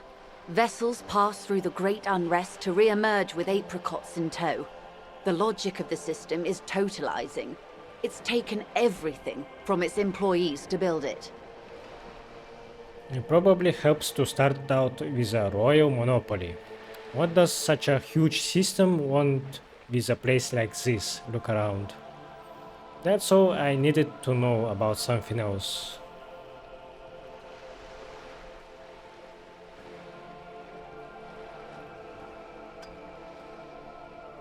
You know more than you let on. Certainly it helped, but most of the original Indo tribes have failed or been absorbed. To survive, Wild Pines had to grow and adapt. No suzerain did that. You mean aside from being the terminal's legal owners, who are responsible for moving 8% of the world's cargo? 8% of all cargo in the world? That's quite the endeavor indeed. You don't keep it moving, the workers do. The company is nothing without them. There are no minor cogs in the system. Each terminal must be accounted for, lest the entire system break. Every hiccup in such a system means thousands lose their jobs, the world over. I'm here to assure that doesn't happen. With your help, hopefully, says her warm tone. What can you tell me about the strike? Everything. Right up to, but not including, trade secrets. Wait, but what if I want to hear about trade secrets? What is your role in this precisely? First, you'd have to repeal the Emergencies Act of Trade in Aliments. That gives me the right to silence. It's quite the octopus. An octopus? I will slay it. How do I repeal it then? Wouldn't want to disturb an octopus. Better let it be. I am glad you see it that way. To repeal the act would mean repealing the coalition government. The one that leases you the right to police West Revachol. You'd be shooting yourself in the foot, in other words. Leave it alone. But I am derailing us. You wanted to know about the strike. I believe the official title is Senior Labor Negotiator. In practice, I'm a grocery clerk. I relay the union's demands to Wild Pines and return with Wild Pines' counteroffer. No way. She's more. She can make decisions. And how are the talks going? They're not. That's the problem. The union stopped all negotiations a week ago, after that awful lynching took place. Now they won't even let me into the harbour. There's a 2-meter-20 racist behemoth blocking the gates. Oh, you mean Measurehead? Yes, Jean-Luc Measurehead. She leans back and rolls her eyes. How were the talks going before the lynching? Let's say I was not making the kind of progress I'd hoped for when I first arrived. And when did you first arrive? I arrived 3 weeks ago. Yes, in the middle of February. The bay was still partially frozen then. I prefer to do these things on site, like the RCM. But the strike began in December. He looks at his notes. I wasn't the original negotiator here. I took over after Mr. Gaumont hit a wall with Mr. Clare, the union boss. Mr. Clare refused to speak with Gaumont despite concessions he'd granted the union in prior negotiations. This isn't the first time the union has gone on strike? Heavens no. There have been 2 prior strikes. Both times the union won significant concessions. including overtime pay and a medical plan. This time their demands are more, I guess you could say, aggressive. Ludicrous even. It's meant. What happened to this Gamont? What are their demands? These caps at the gate, did you put them there? Tell me about this union boss, Mr. Clare. Mr. Clare told him to... how did he put it? She pauses to compose herself. Fuck off, midget. Gaumont is short of stature, you see. Okay then. Yes. Keep in mind, this is a negotiator Mr. Clare has worked with before, and who was more than fair with him and the union. There are leaflets everywhere, and banners.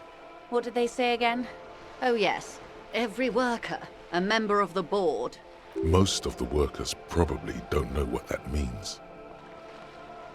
So they want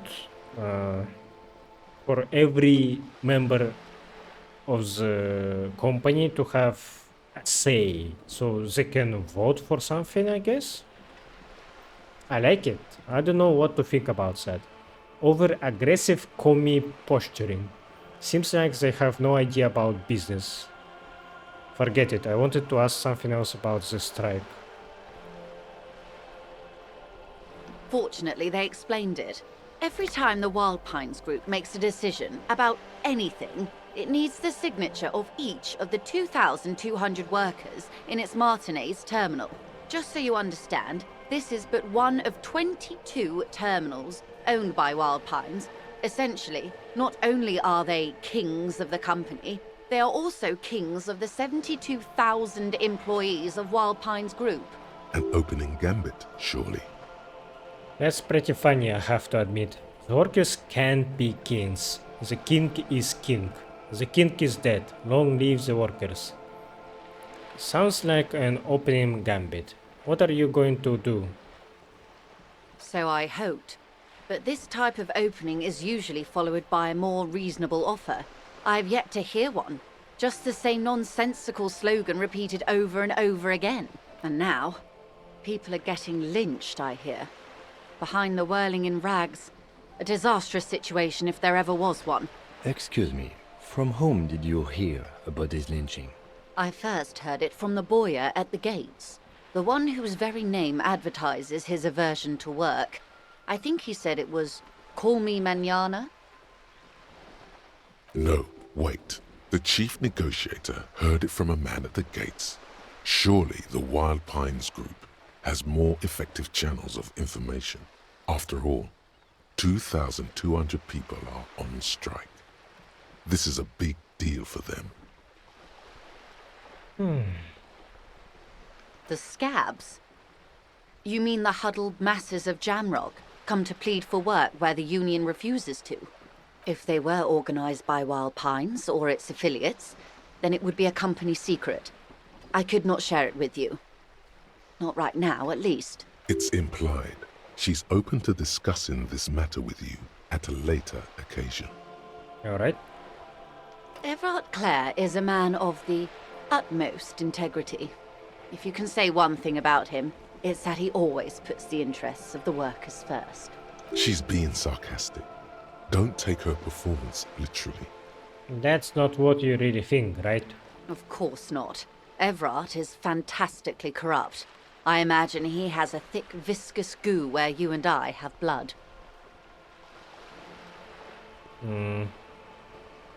Is he that bad? He is the most corrupt individual I have ever seen, and I deal with men like him for a living. If there is anyone more venal, more irredeemably nepotistic, then it's his twin brother, Edgar. Wait, there are two of him. Yes, Edgar looks exactly like his brother, except for that lazy eye. He also talks exactly like Everard does, and when one's term as foreman is up, the other takes over. It's how they circumvent the term limits, you see, with a funny little switcheroo. While in office, they've embezzled God knows how much of their workers' dues. What about the union itself outside the Brothers Clare? Let's take this back to the strike.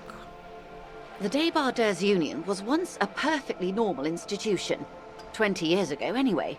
It must not have been easy to establish under the Emergency Act, but they did it. I can respect that. Organized labor at its best, as they say. Then something happened in the local chapter elections. The brothers Clare came and transformed it into a... how do you say? She hesitates, looking for the right expression. A mob. The debardeurs are a crime syndicate. Sad as it may be, I suspect we'll be forced to cooperate with them. So I was calling it a syndicate this whole time. I am satisfied. Refreshingly honest, officer. The company has tried appeasing in the past, but I'm afraid our concessions have only emboldened Everard and his brother. She turns to you. And your opinion, detective, if I may ask? I'm a curious and talkative person, you see. Would you say the Debardeurs Union is... An effective advocate for the rights of local working men. A giant leech sucking the life out of Revachol. Basically a socialist mob. I prefer not to have an opinion on these things. Yeah, I think they are bad for the city. Indeed. And a hungry one. Sadly, Wild Pines have cooperated with what amounts to a crime syndicate for 2 decades. However much you feed the leech always hungers. One more thing, you said something happened in the elections. I'm glad you asked. There was a woman, the previous forewoman of the Union. She disappeared. Disappeared? Yes. On the last day of the local chapter elections, her daughter phoned in and said she wasn't running anymore, or coming to work. Ever. End of story. Eerie. Downright haunting, if you ask me. The Wild Pines suspected foul play, but what could they do? It was a union matter. I guess she was threatened by someone. The point of the presentation is, these kinds of things happen around the Clares. Watch out when you're dealing with him. Okay. Thank you for your concern, ma'am. We'll be just fine. Good warning. That's all I need here. Let's change the topic. Of course. How else can I help?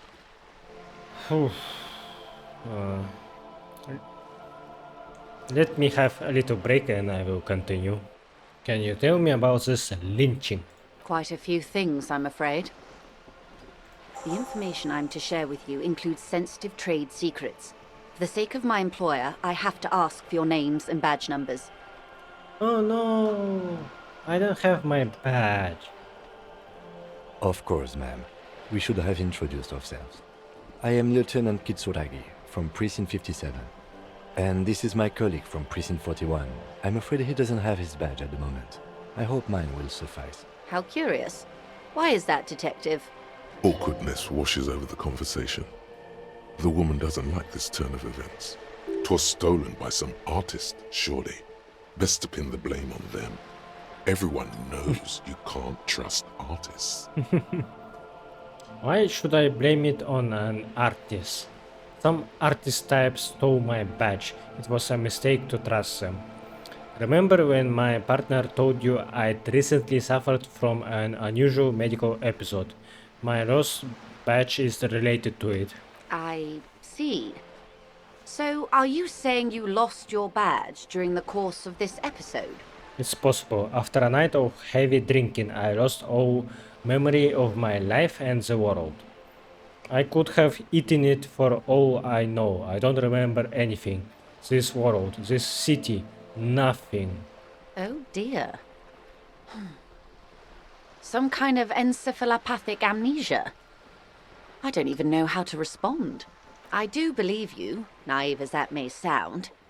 I simply can't imagine what you gain by faking such a condition. As I said, ma'am, his technique may be very unconventional, but he is an officer of the RCM. Of course, I sympathize, but I'm afraid I simply can't share anything more until I've seen that badge. That's fair. Hang on. She's a professional negotiator. She should be open to some sort of mutually beneficial arrangement. What kind of arrangement would it be? How do I negotiate my way out of this? then I will find it somehow. Let's talk about something else until I do.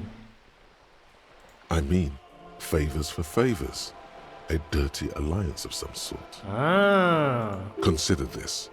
Perhaps she has been planning it all along. That you convince yourself into colluding with her. My logic got my back. Suggestion is trying to direct me to some way I don't like. So, a dirty alliance. No. I will just find my badge. Of course. But before we do, officers, let me be perfectly clear. The situation is extremely volatile. The sooner we can speak about this lynching business, the better for all of us. I really like that this game tests your intelligence, your logic, your ability to read and think about consequences. It's not just, I see a big number on my check, so I shall click it. No, you really need to think if that will actually actively hurt you later. So, and also game can punish you for taking all fucking options, all fucking dialogue options. So sometimes it's better to keep something in yourself, like with that gardener that is suspicious and is watching after you. So if I told her that I am sus of her, then that would cause maybe her to alert someone that we are aware, and then it will be problematic later. So I am a very paranoid person, so you will see me not clicking risky options a lot, I think. Do you know something about these tattoos? Show her the photo. That's the man who was killed. I'm afraid this is a discussion for once we've cleared the lynching question. Fine, let's return to it later. Better not tie the fourth day to the bat's day on this. I hope there is something else I can help you with. She wants to answer the question. Protocol keeps her from it. Oh, that's cool. You seem smart. I need someone to give me a lowdown on this reality we are in. This reality? She pulls her hood closer around her neck. Yes, reality is your side case. An experimental side case. I am conducting a personal investigation into the world I find myself in. It's related to that medical episode. I have trouble remembering even the most basic terms of reality. No time to explain, just give me the lowdown. Actually, now is not a good time for a reality lowdown, maybe later. Ah, yes, the episode. Sounds like an acute case of encephalopathy now that I think of it. She puts down her thermal cup and looks at you. Don't be phased, madame. He functions perfectly well. He only needs a lowdown on all of reality. We may be here a while then. Ask away, officer. I'll help however I can. All right, we're in. I know these all look good, but begin with the first, okay? Where are we? We're in Martinez, baby. And what is Martinez? Martinez is a district of Revachol. A very small district tucked away near the industrial harbour. North of the 881 and Jamrod. You would be excused for not knowing about it. Unimportant, they say. Forgotten even. Shelled to smithereens during the Revolution. It has its charms, just not this time of year. You mentioned a sea. What sea is this? It's not really a sea, it's the Bay of Revachol. And the bay feeds into the ocean. Are we near the ocean? Yes. We're on an island in an ocean. The world's largest body of water. The Insulindic. Known to the early Revacholians as Les Immensités Bleues, the Blue Immensities. Vast, lukewarm and unknowable, flowing in and out of sight. What is the name of this island? Caillou, as you already know. Imagine a pebble. A smoothed over pebble amidst a great blue sea, misshapen, cracked. The cracks are the river Esperance. We're in the delta of this river, on the 6th branch, the Martinez distributary. It is clear this pebble is of enormous value to her, and to humanity at large. Tell me about another, perhaps even more fundamental aspect of reality. Okay, that's Martinez. What is Revachol? Revachol? Revachol is what you call a city. What kind of city is Revachol? The great kind. As if it's self-explanatory, beyond patriotism, a fact. What makes Revachol great? History, detective. They built this city to resolve history. Our part in it, at least. Our centuries. Okay, who built this city? The nations of the Occident, or migrant workers from Semenine and Ile Marat, depending on your creed. When was Revachol built? In the DeLorean century. 380 years ago. And why will it resolve history? They say it's where the terrible questions of our time will be answered. The tensions are highest, the fault lines deepest. By that I mean conflicts. Ideological conflicts. The stuff of men. Why here? We are standing on a fertile, self-sufficient island able to sustain up to 200 million people. In the middle of the Insulindic Ocean, the world's connective tissue. It's where the money is. So we are in an important part of an important place. So we are pretty much at the center of the world.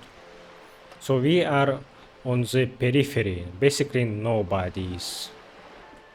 Oh, we're quite a way off. About She points across the water where the skyscrapers rise. 22 kilometers from the center of the world. That soldering iron is the bank of the world building. The bottom floors are Insiacom. Coalition government, Insulindian Mission Command. Look to the sea. Silence. She lowers her hand. The water, the light. It's as though you're seeing it for the first time. Where are we? I don't know any of this. Say nothing. Observe the large body of water swelling. Cold.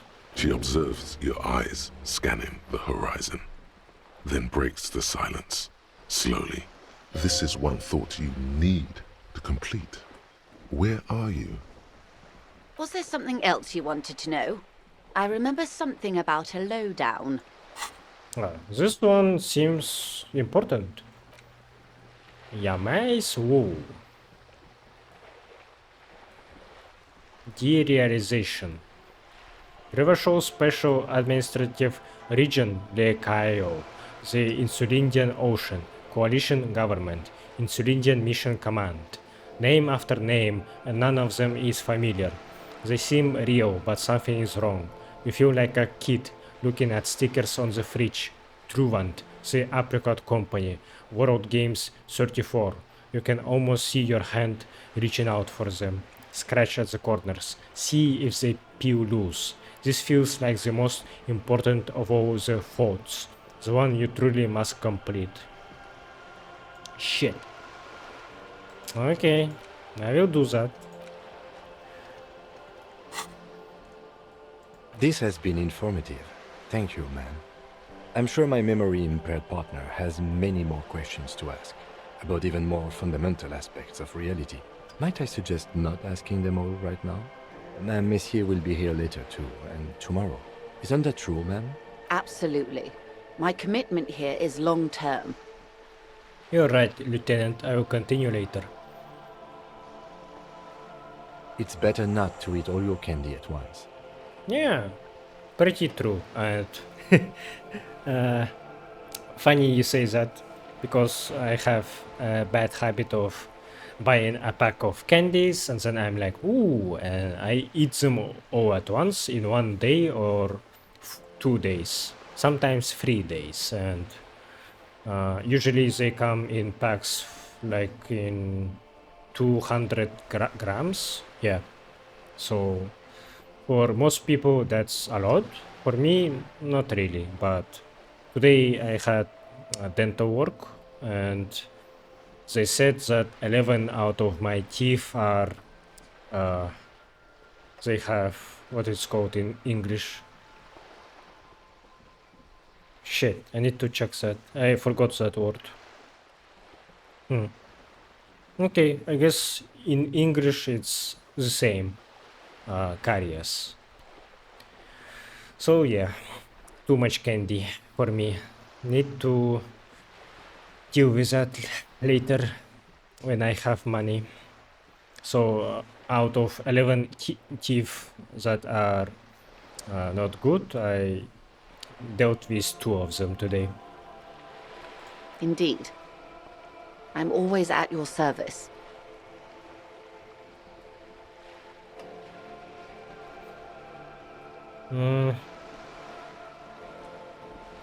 Yeah, that's all for now. Glad to have been of assistance. The little that I know. Anything else? Thank you, that's all for now. Of course, Detective. Take care. Rigorous self-critique. Here it is. Hard facts from the man you are. You once jerked off in the locker room and were caught. You held a young woman by the arm and kept her in your apartment for 20 minutes against her will. That's right. These are not flights of fancy. These are real deeds, Harry, emerging from the darkness of your past. You tried shooting a fleeing suspect in the foot, but hit him in the pelvis, crippling him for life. And, above all, you let life defeat you. All the gifts your parents gave you, all the love and patience of your friends, you drowned in a neurotoxin. You let misery win, and it will keep on winning till you die, or overcome it. Yeah, I will strive to overcome it. Bonuses. Int and Psi red check failures heal +1 morale. Phys and Motorics red check failures heal 1 health. Learning cap for pain threshold raised to 6. Okay, that's a pretty good bonus. Very good one actually. But health, it doesn't matter because I am one shot always.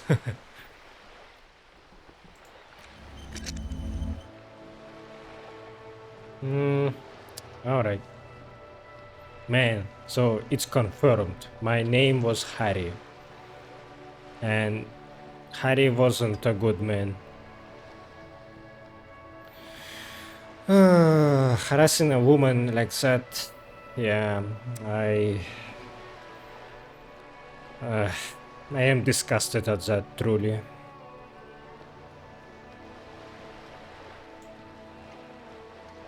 But this amnesia, it's an opportunity for Harry to overcome his sadness, his misery, so I will direct him to the light and make him a better person, or die while trying.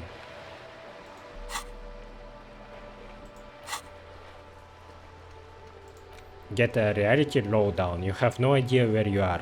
Lena encourages you to ask others to explain the world to you in greater detail. Perhaps try a rich person. Rich people are educated. Okay. So it was hinting to Joyce. Keep asking Joyce questions about reality or return later. She will be here whenever you need the info.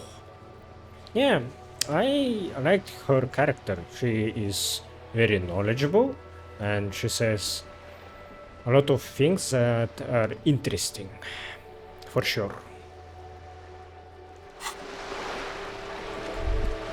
Okay, is it time to sleep? Yes? Can I end this day or am I continuing? Because it's so fucking late for me currently.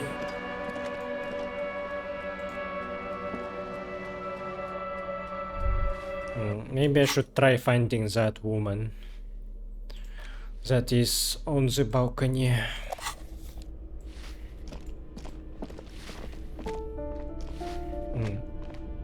Weird door.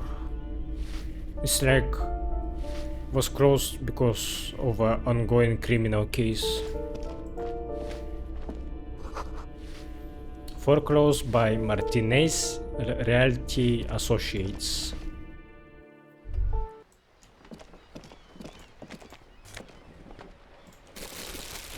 Ruination has come. The broken arches betray the once grand history of this building. It towered over the harbor until it happened. Forum, I guess, about what happened. A great force from the northeast fired into the city. Heavy artillery shelled the coastline. Fired from the water. A straight shot into Revachol. The tenement acted as a defensive wall against the worst of the shelling until it was destroyed, and they had a direct firing line. Taken in the ocean. Look at the ruins in the water. Those arches acted as support for something greater than what you see now. Only 3 stories stand where 9 to 12 once did. Restoration has failed. What the shelling took out was never rebuilt. The waves of the Martinez Inlet rolled over the fallen remains of the building. The dark waters obscured the better part of the remains. What didn't fall into the ocean was used as scrap. What wasn't used as scrap was thrown into the ocean. Who did this damage? A fleet, the combined armies of Occident and Grad, with Mesk volunteers, a 5-nation army, hundreds of vessels. They massed airships further down in the Bay of Revachol. The artillery was so powerful. The ships not only required gyroscopic stabilization, they were anchored into the ocean floor as well. Many are still there to this day. If you squint, you can just barely see the shadow on the water, far in the northeast. Cannons still ready to placate Revachol. Coalition warship Archer can shoot 50 shells a minute on 20 co-aligned archers. They will reach the city in 58 seconds. Hey Kim, do you know who shelled our city? The Coalition. But that was a long time ago. I think we should move on. It's chilly up here. He does not like talking politics of this kind. Time to go.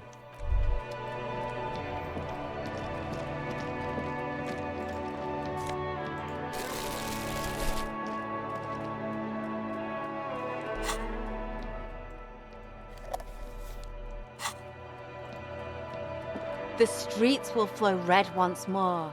A great torrent rushing down Rue de Esperance. You wait and see. The streets will not flow red with anything. Who are you? I'm Cindy the fucking Skull. What else do you want to know? Date of birth, blood type, the last time I was tested for Hep C. We just want to know your name, little lady. No need to get defensive. Don't use that tone with me. I am the law. Let's start with your blood type and go from there. Hep. Yeah, when were you last tested? And here I was trying to be polite. Just can't win with you pigs. Despite the sass, she puts the brush aside. A brush? An artist? The red splatter is urban expressionism. You keep looking off to the side. What are you looking at? What are you doing to the wall? Do you know anything about the recent murder? Catch you later, Cindy. The lieutenant is desperately searching for another handkerchief. What? Narrator said something, but the text is different. She turns her head to face the coast and nods disdainfully toward Joyce, performing maintenance on her boat. Hatred? Disgust? It's difficult to tell which of the two is more present in her girlish features. The woman on the boat does not notice her staring. That is on her. Someone's got to keep an eye on her. You mean Joyce? On a first-name basis with her, are we? Piggy's moving up in the world. Why all the negativity? Have you got a crush on her? Aching for an opportunity to defend her honor. Can't you tell? I'm painting a beautiful mural, an aereo graffitio visible from low orbit. I haven't really started it yet. I'm waiting for the right words. She studies the wall, suddenly pensive. So you don't know what to write. Why are you so committed to defacing the building? I have an opinion on this when I hear it. Have you ever tried your hand at graffitio? When faced with a blank wall, most people write unimaginative stuff, like pigs go home and Mono is here. We rarely see pigs round here, though. Just union cats. And my name's not Mona, so... She wants it to be something true and total. This place is severely lacking in havoc. Not even the occasional trash can fire to break up the tedium. I thought I'd mix it up, you know. Summon the forces of crime and social chaos with a wall-sized invitation. Yeah? I love public art. Don't mind us. Keep doing what you're doing. I'm gonna have to stop you. This is hooliganism. Actually, I don't have an opinion. I lied. Keep doing that. Thanks. I'm sure the inspiration will come to me now that I have an official RCM stamp of approval. She means the opposite. You've lessened her desire to deface the building. I ain't no snitch, pigstein. Go forth and forage in someone else's shit. No shortage of squealers in these parts. Actually, there is a shortage of people who talk to us in a normal, calm, informative manner. We weren't put on this earth to make your life pleasant, fucko. So you won't talk about the murder, but maybe you can tell us about something the murder victim's missing armor? What do I care about some fucking tin eggshells? Isn't armor art? Art for the body? Nah, I don't agree. Come on, Cindy, just help me out here. Ugh, alright, sad piggy. I'll give you this one. I saw a little girl in the fishing village running around with military-grade handwear. Looked cute as hell. If you haven't been there, the village is a shithole down the coast from the main plaza. Have a good time! Got it. Piggy, I have no idea why I just told you that. You look like a shaggy dog left in the rain for too long. I have a weakness for animals. Yeah, catch you later, Cindy. Watch your back, ungulate. You've got eyes on you.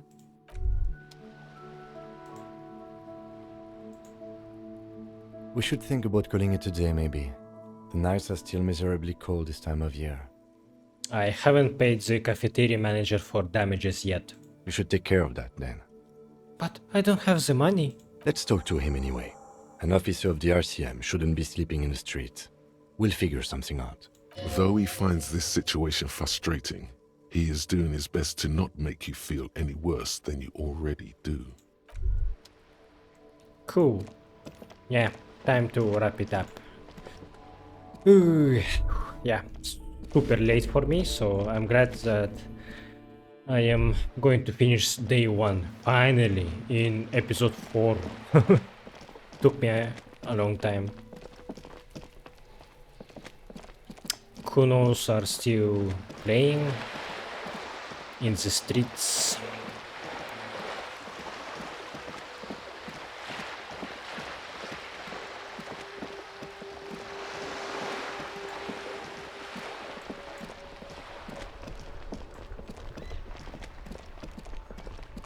Let me crash your place, Kim.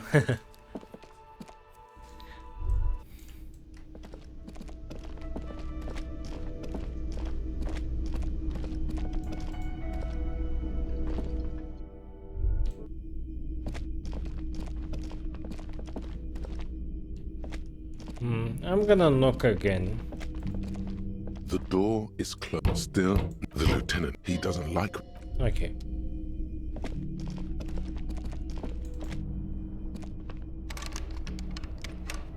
Oh. Guard actually closed the apartment. I forgot to talk to him first. Can I help you? So, about that money. Yes, have you got it? I was wondering if he could come to some sort of arrangement for tonight. Does that arrangement include you paying me what we already agreed you owe me? Kim is about to say something. Let him. I understand your predicament as the manager. However, he adjusts his glasses. I feel I must remind you that we are here to conduct an important investigation that also affects your business. Forgive me for saying this, but your colleague seems more committed to drinking, and... I mean no offense. It's really nothing personal. I just have to protect the interests of this establishment. Hold on, I still have my key, you know? This conversation isn't going anywhere, is it? Not until you bring me the money. Okay, I might have something in my motor carriage we can use when you're done here. I really didn't want to resort to this. The man is thinking. Oh, Lieutenant, we're done here. Kingdom of Conscience. The Kingdom of Conscience will be exactly as it is now. Moralists don't really have beliefs. Sometimes they stumble on one, like on a child's toy left on the carpet. The toy must be put away immediately, and the child reprimanded. Centrism isn't change, not even incremental change. It is control over yourself and the world. Exercise it. Look up at the sky, at the dark shapes of the coalition airships hanging there. Ask yourself, is there something sinister in moralism? And then answer, no. God is in his heaven. Everything is normal on earth. Let's just chill. Moralist dialogue options heal +1 morale. Learning cap for volition raised to 5. Learning cap for logic raised to 5. Excellent. Very, very good. But how this works?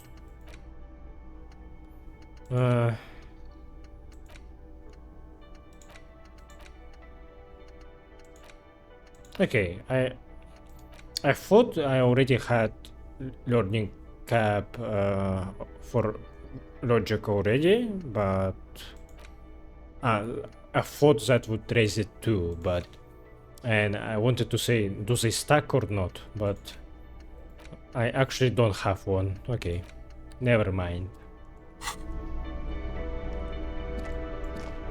Yay! Kim is gonna let me sleep in his car, or maybe go with him to his apartment. Perfect.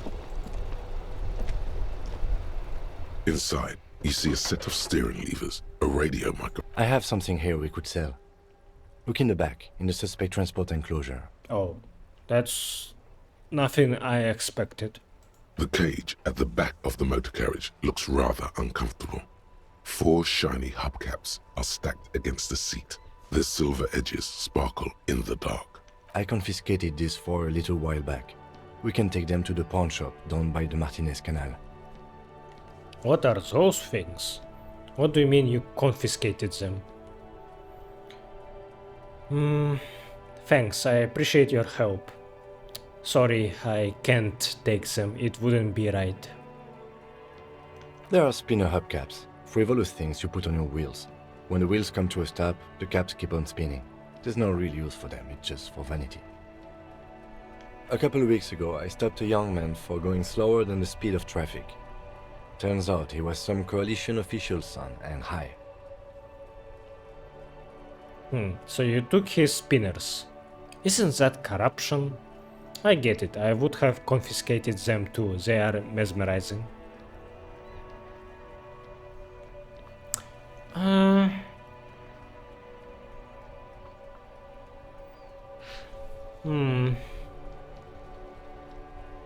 Okay, this is difficult. So, in his place, I would probably think, I'm gonna get into some troubles if I arrest this guy or gave him a, what it's called, a payment check. No, a notice, a warning. I need to look this up.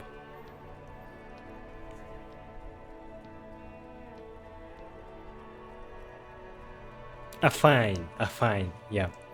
So letting him go would feel bad. Giving him fine would be problematic. So receiving a gift is better for both of us, I guess. I took them and arrested him for driving under the influence. Oh, nice. I approve. That they are. I was going to take them into evidence, but they weren't necessary for conviction. He never asked for them back. Did you want to put these spinners on your machine? Point at Kinema. No, that would be silly. I don't know why I kept them. It doesn't matter. I couldn't put them on this MC anyway. A cop with spinners. That would be outrageous. Yes, outrageously cool. He flashes a smile, barely visible in the dark. I'm sorry you have to sell them because of me. It's only right that we sell them. Say nothing. The spinners shine so bright they reflect on the lieutenant's glasses. He doesn't say anything either. Nah, bro, keep them. I can't take them. Alright, let's not take them now. Then, come back once we realize we have to. Have this conversation again, and then take them. Sounds likely.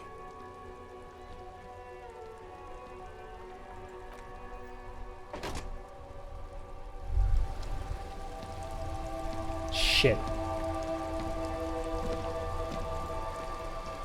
Yes? Is there a way for me to get enough money without selling his spinners?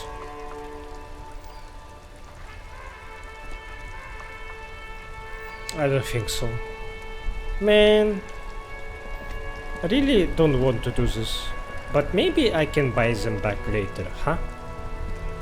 Inside, you see a set of steering levers. I have something here we could sell. Oops. Look in the back, in the suspect transporter. Yeah. The cage. I confiscated this for a little while. Yes, the bird's nest, Roy, near the canal. We've been there. If I'm not mistaken, it should be open late. Items that can be pawned at Bird's Nest Roy's appear in your inventory under the Items tab. You can pawn... The lieutenant nods as you take the spinners.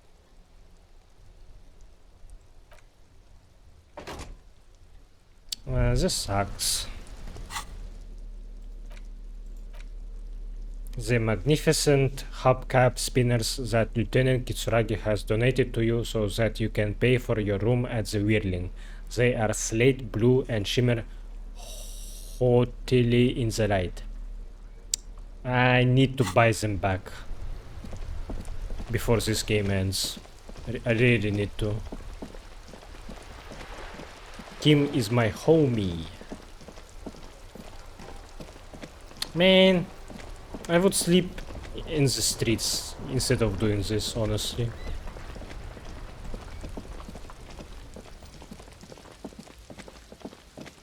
But Kim really rather sell his treasure instead of letting me crash his place. Greetings on this fine night. What brings you here? How come you're still open? The pawn shop is always open.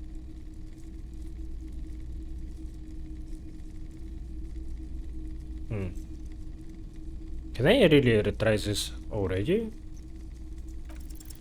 Nope, still no clue. You obviously haven't been doing enough drugs lately. Yes, we'd like to sell these hubcaps. The lieutenant steps in and hands him the spinners. Roy takes the hubcaps from the lieutenant and inspects them. The spinners appear iridescent in the dancing light of his pawn shop. Yes, these are very, very good. Did you defraud some foreign prince for them? Jump-a-mesk banger? No matter. I'll give you 200 real. No one was defrauded or jumped, I assure you. The lieutenant explains as the pawnbroker opens the register and counts the cash. Of course. I meant no offense. 200 real for you, officer. Delightful doing business with you. Do come again. Thank you. Here's the 130 real you need for your bill. Do not waste it. The rest goes in his pocket.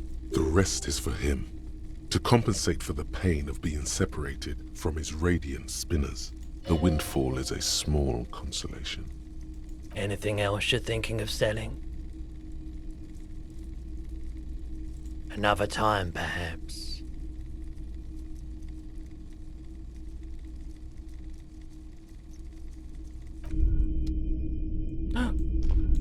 Wait, I can't buy them back? Really? You see rows of toy soldiers guard.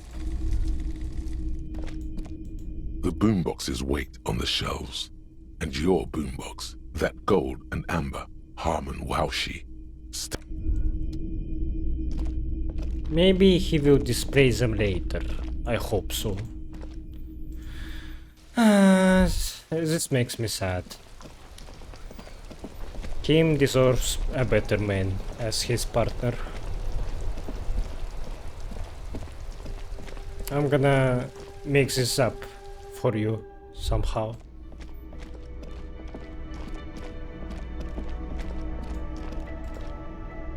Can I help you? Yes, have you got it? I have your money. Well? Here's 130 real. Slam the bills down on the counter. I hope you choke on it. Here it is. Sorry for the trouble. Great. Thank you, officer. That's all I wanted. Payment for services rendered. If you continue to stay here, I just ask that you please pay your nightly bill in advance starting tomorrow. Oh shit. I'll unlock the electronic lock to your room. All the doors lock automatically at 9 p.m. That seems like an important information. Please pay for each night in advance starting tomorrow. 20 real per night. I'll take a room here too. He opens his wallet. Of course. Always happy to have officers from the RCM as guests. Anything else I can do for you? Ah, that's what the second room was for, and I expected it to have more connection to the story.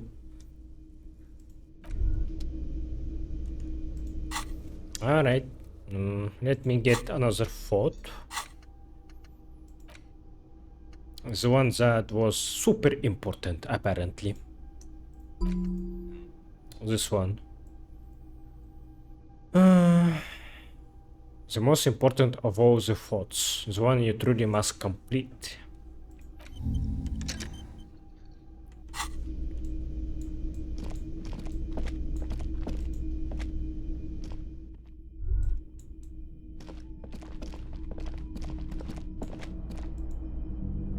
This is the door to the room you redecorated. Good night, Lieutenant. Just a moment. We should talk about our progress on the investigation. Let's go out to the balcony. Bro, let me sleep already. I wanna sleep IRL too, not The just air in game. outside is brisk. The lieutenant is silent for a moment. He listens to the traffic hum. Then, Now then, we should talk about the investigation. But I also feel you're a bit hazy on the RCM. Our role here, our rights, our jurisdiction, basically. Lights a cigarette. I didn't know you smoked, Kim. How do you think today went? So, what are our powers exactly, the RCM? I have a cigarette every night when I go over my notes. It's something of a ritual. Oh man, he looks so devastatingly cool with that cigarette. I think I might want to pick up smoking. Do you have any more cigarettes?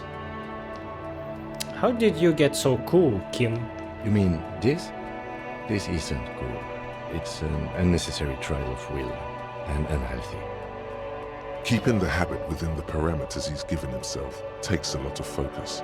It would be easier to simply quit. Right then, the debrief. Yes, it's been a long and eventful day. No joking. Well, we inspected the victim's body, so that's good. It was not easily approachable in that state, but we did it. I would say our initial inspection was very thorough, and we have solid leads to follow up on. The body is still hanging from that tree, which is unfortunate. And there's still much to do at the crime scene. My music volume is still too loud. He is not particularly satisfied with your progress, but he doesn't want you to feel completely discouraged. Probably out of fear that you'll just give up and keep drinking. Don't worry, Kim. I will be in much better shape tomorrow. It's all part of the plan, starting from the outside and working back towards the scene of the murder. I'm sorry I couldn't do more today. I'm just not a very good cop, am I? Say nothing, just look at the city.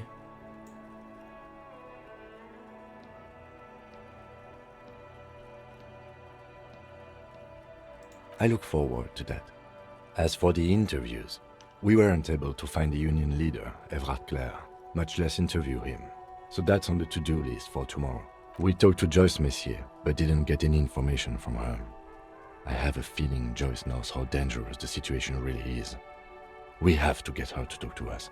If Kim is emphasizing something this much, it really must be important. Above all, though, today was exhausting. What's with all the running? You run a lot. Is that a standard Precinct 41 practice? Yes, it's part of the Jamrock Shuffle. I don't like to waste time, you know? My mind moves fast, the rest has to try to keep up. I'm training for a long distance run. I want to raise money for charity. Yeah, that's just how we roll in Precinct 41. I don't know why I do the things I do, Lieutenant Kitsuragi. It's impressive, especially for a man your age. And in those hills. He nods thoughtfully, tapping his finger on his cigarette. Nice shoes, by the way. I like the green. Goes with the orange. He looks at your snakeskin shoes and smiles suddenly. They're quite limited, actually. The power officers of the Rebachol Citizens Militia exercise most frequently is imposing fines of up to 1,000 real for offenses, in accordance with an interdepartmental schedule. Wouldn't that be an easy power to abuse? Yes, although indirectly, as citizens can always request records from their local station. Officers of the RCM have been known to take bribes of less than the prescribed fine amount. It undermines trust in the RCM. 1,000, why not more? The RCM's primary role is to ensure safety. We are not really supposed to play any part in the economic structure of Rebachol. Okay, what else? We can arrest people, of course, but rather than bringing someone in directly, it's preferable to serve a station cold sleep. It prevents confusion and overcrowding. Wait, how can you be sure the arrestee will show up? I see, and if someone resists? As you may have gathered from the fact that we are expected to carry a record of our kills, like the one in your watermarks, we are permitted to use whatever force is necessary, and strongly admonished not to abuse that power. Wait, so if I kill someone while on duty, what happens to the people we convict? You have to supply compelling evidence for why it was necessary to use lethal force. In these cases, your partner is usually your witness. Not a good position to be in, by the way. Internal Affairs handles these cases thoroughly, by cross-examining you for inconsistencies. It is hard to cover for anyone. which is for the best. We don't convict. We arrest and send them to coalition government courts in Cuno and La Delta. The prosecution works off our testimonies and records, which is why it's paramount to keep them. And who makes all these rules? The coalition government, and the moral intern more broadly. The RCM was formed by the coalition government to restore order in the international zone after the revolution. So we did. Now we attempt to maintain that order. No more, no less. His gaze is absently fixed on a window below that just went dark. Or perhaps it is better to say we were allowed to form. It's a point of contention whether the citizens of Revachol or the coalition government founded the RCM. Let's say it was the coalition government. Say nothing. Silence. A great comment to such a conundrum. The Moralist intern, what is it? The Moralist International are the world's largest political organization. You know who they are. They have been running this place after the revolution failed. If I didn't know, how would you describe them? I really don't know. That's how bad it is in here. Point to your head. Okay. They're a union of center-left and center-right parties across the Real Belt.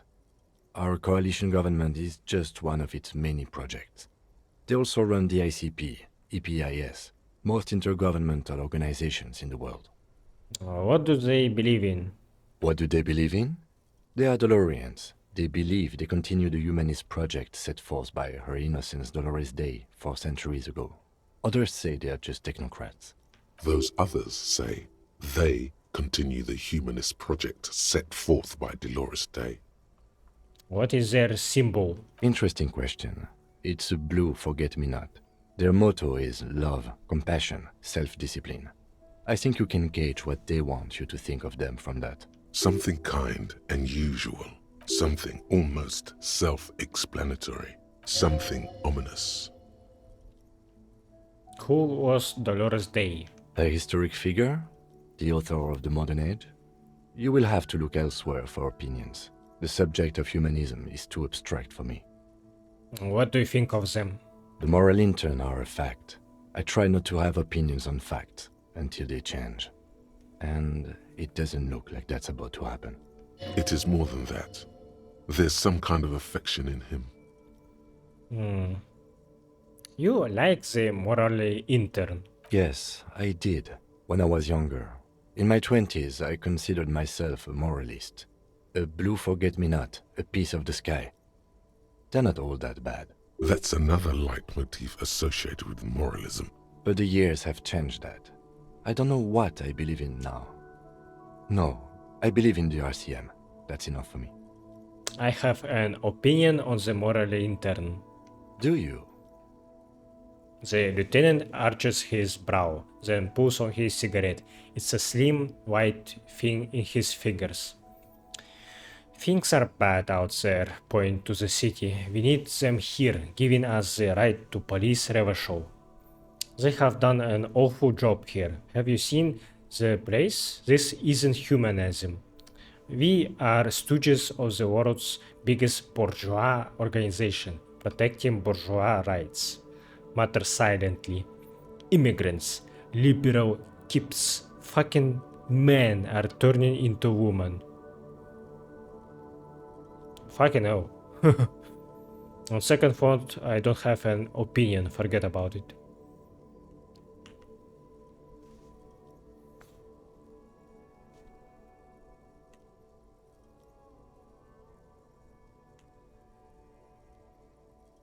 In fact, we would need them even if you didn't think that way. We are in what is called the twilight of international law. The laws we claim to enforce come from the MI. Without them, we are simply vigilantes. True. Actually, vigilantes is okay with me. Yeah, vigilantes sounds bad. Maybe we should make our own law.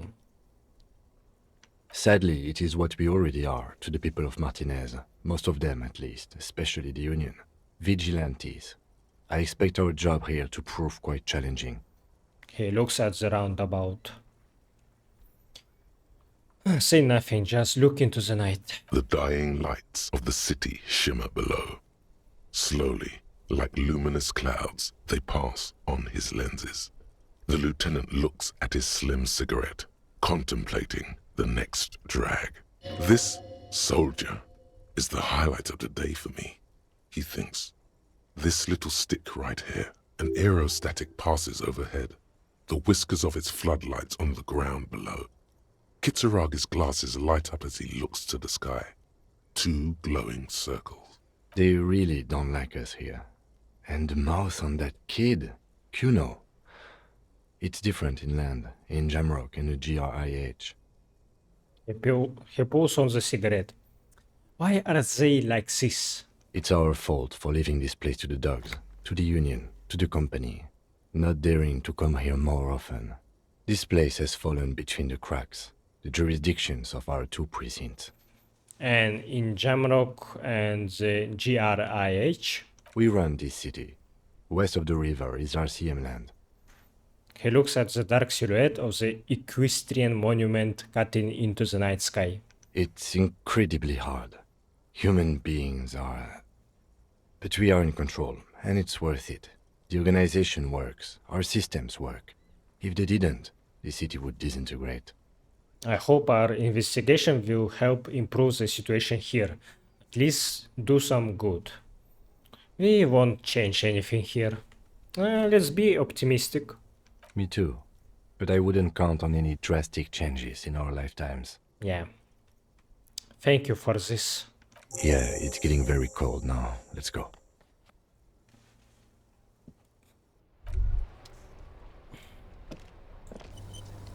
Good talk.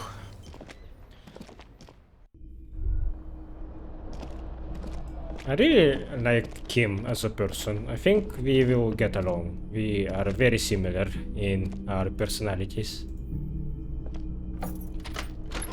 See you in the morning. Bye.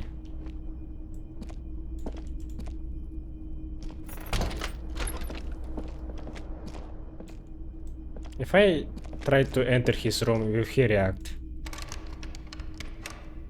Nope. A mirror hangs on the bathroom wall. In it, your face, adorned with the expression.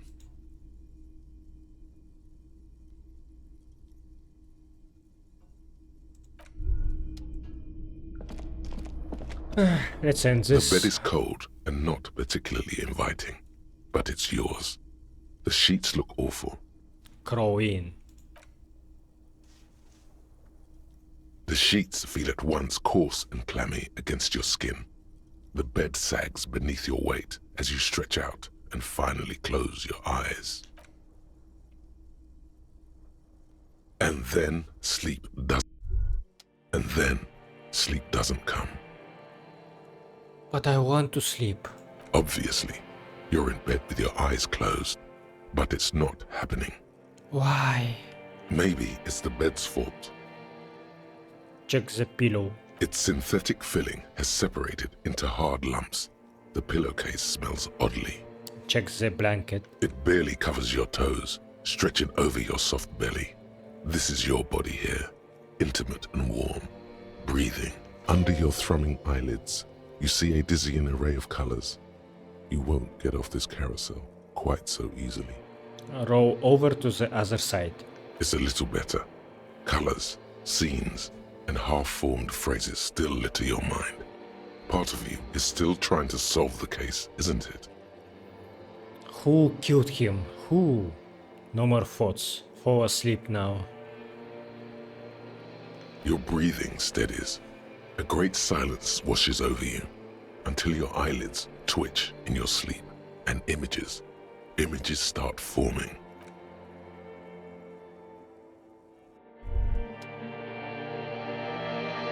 Oh no, are we having a dream?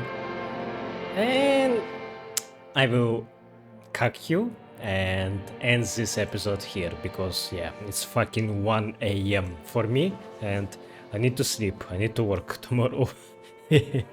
Yeah, so yeah, this episode was a lot of reading and listening. As usual, dialogue in this game is amazing, and day 1 is still going.